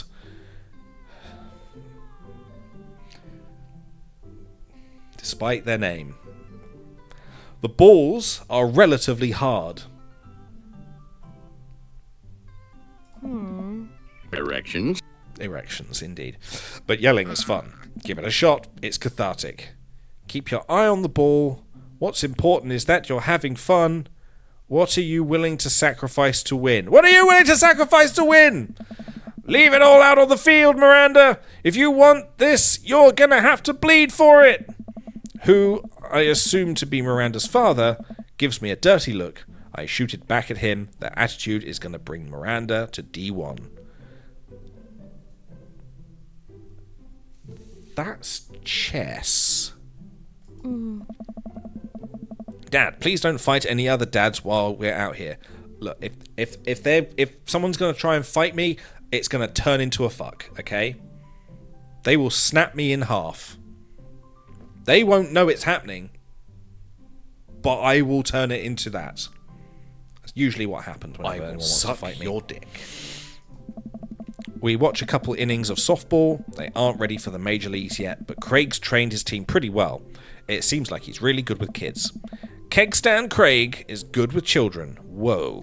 At this time of year, at this time of day, in this part of the country, localized entirely within your kitchen. Yes. It's amazing how Amanda? It's amazing how hard they're hitting the ball, and how no one has run off the field crying yet. Amanda, dear, you have to let it go. They were flinging their poo! I'm perfectly fine. The opposing team is up at bat. They hit a fly ball out into the centre field. The tiny little girl tries to get under the ball, but it misses her glove and hits her straight in the forehead. Hilarious. See? It's a completely justifiable fear. The girl plops down on the grass and starts bleeding. Craig makes a beeline to her, checking her forehead for wounds and blood, which there's a lot of, until her parents arrive. He carries her off the field to the coffin, the awaiting coffin. I'm just making shit up now. Man, it's strange to think about how this was the guy who once backflipped off a roof and into a pool while shotgunning a beer. He's so responsible now. The game resumes after the girl is carted away to be cremated. And we watch a couple more innings. Craig's team is crushing the other team in the 9th inning. The Ocelots seem to have given up by this point. I see one outfielder eating fistfuls of grass. A batter on the other team knocks a foul ball into the stands. I follow the trajectory and oh no, it's coming right for me. Oh no! Oh no! Oh no! Oh no!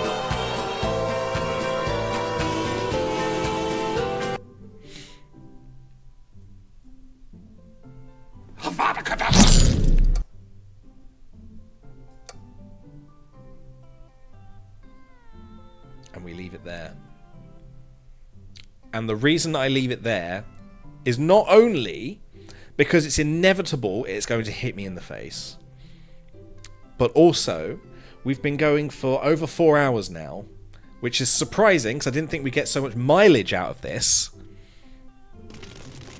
No. But insert rest of sentence here. Yes, so yeah, I'm gonna leave this for next time, because this is quite good. I'm enjoying this, but I have shit I need to be doing, and I can't be streaming all night. Yeah, so this was good. This was good for a Halloween one. I get next Halloween we're gonna do something very similar. We'll go completely the other way from Halloween. We won't do spooky things. We'll just do dating sims or something. That sounds good. So, thank you very much, everybody, for watching. If you're new and you are still watching, please give us a follow. That'd be very much appreciated. There'll be more of this shit later. As Jaden has shown, there is also a YouTube channel with all my VODs on it. So if you want to watch more of this, not as funny stuff, but this has given us a lot of mileage in the sense of just making shit up. I like it. But yeah, it's all the same stuff. Whatever. For now, I am going to be sending you over to somebody else. Who have we got?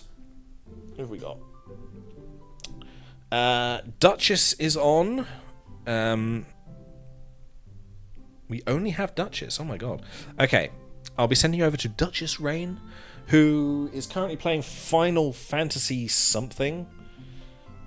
So yeah, let's get that raid going.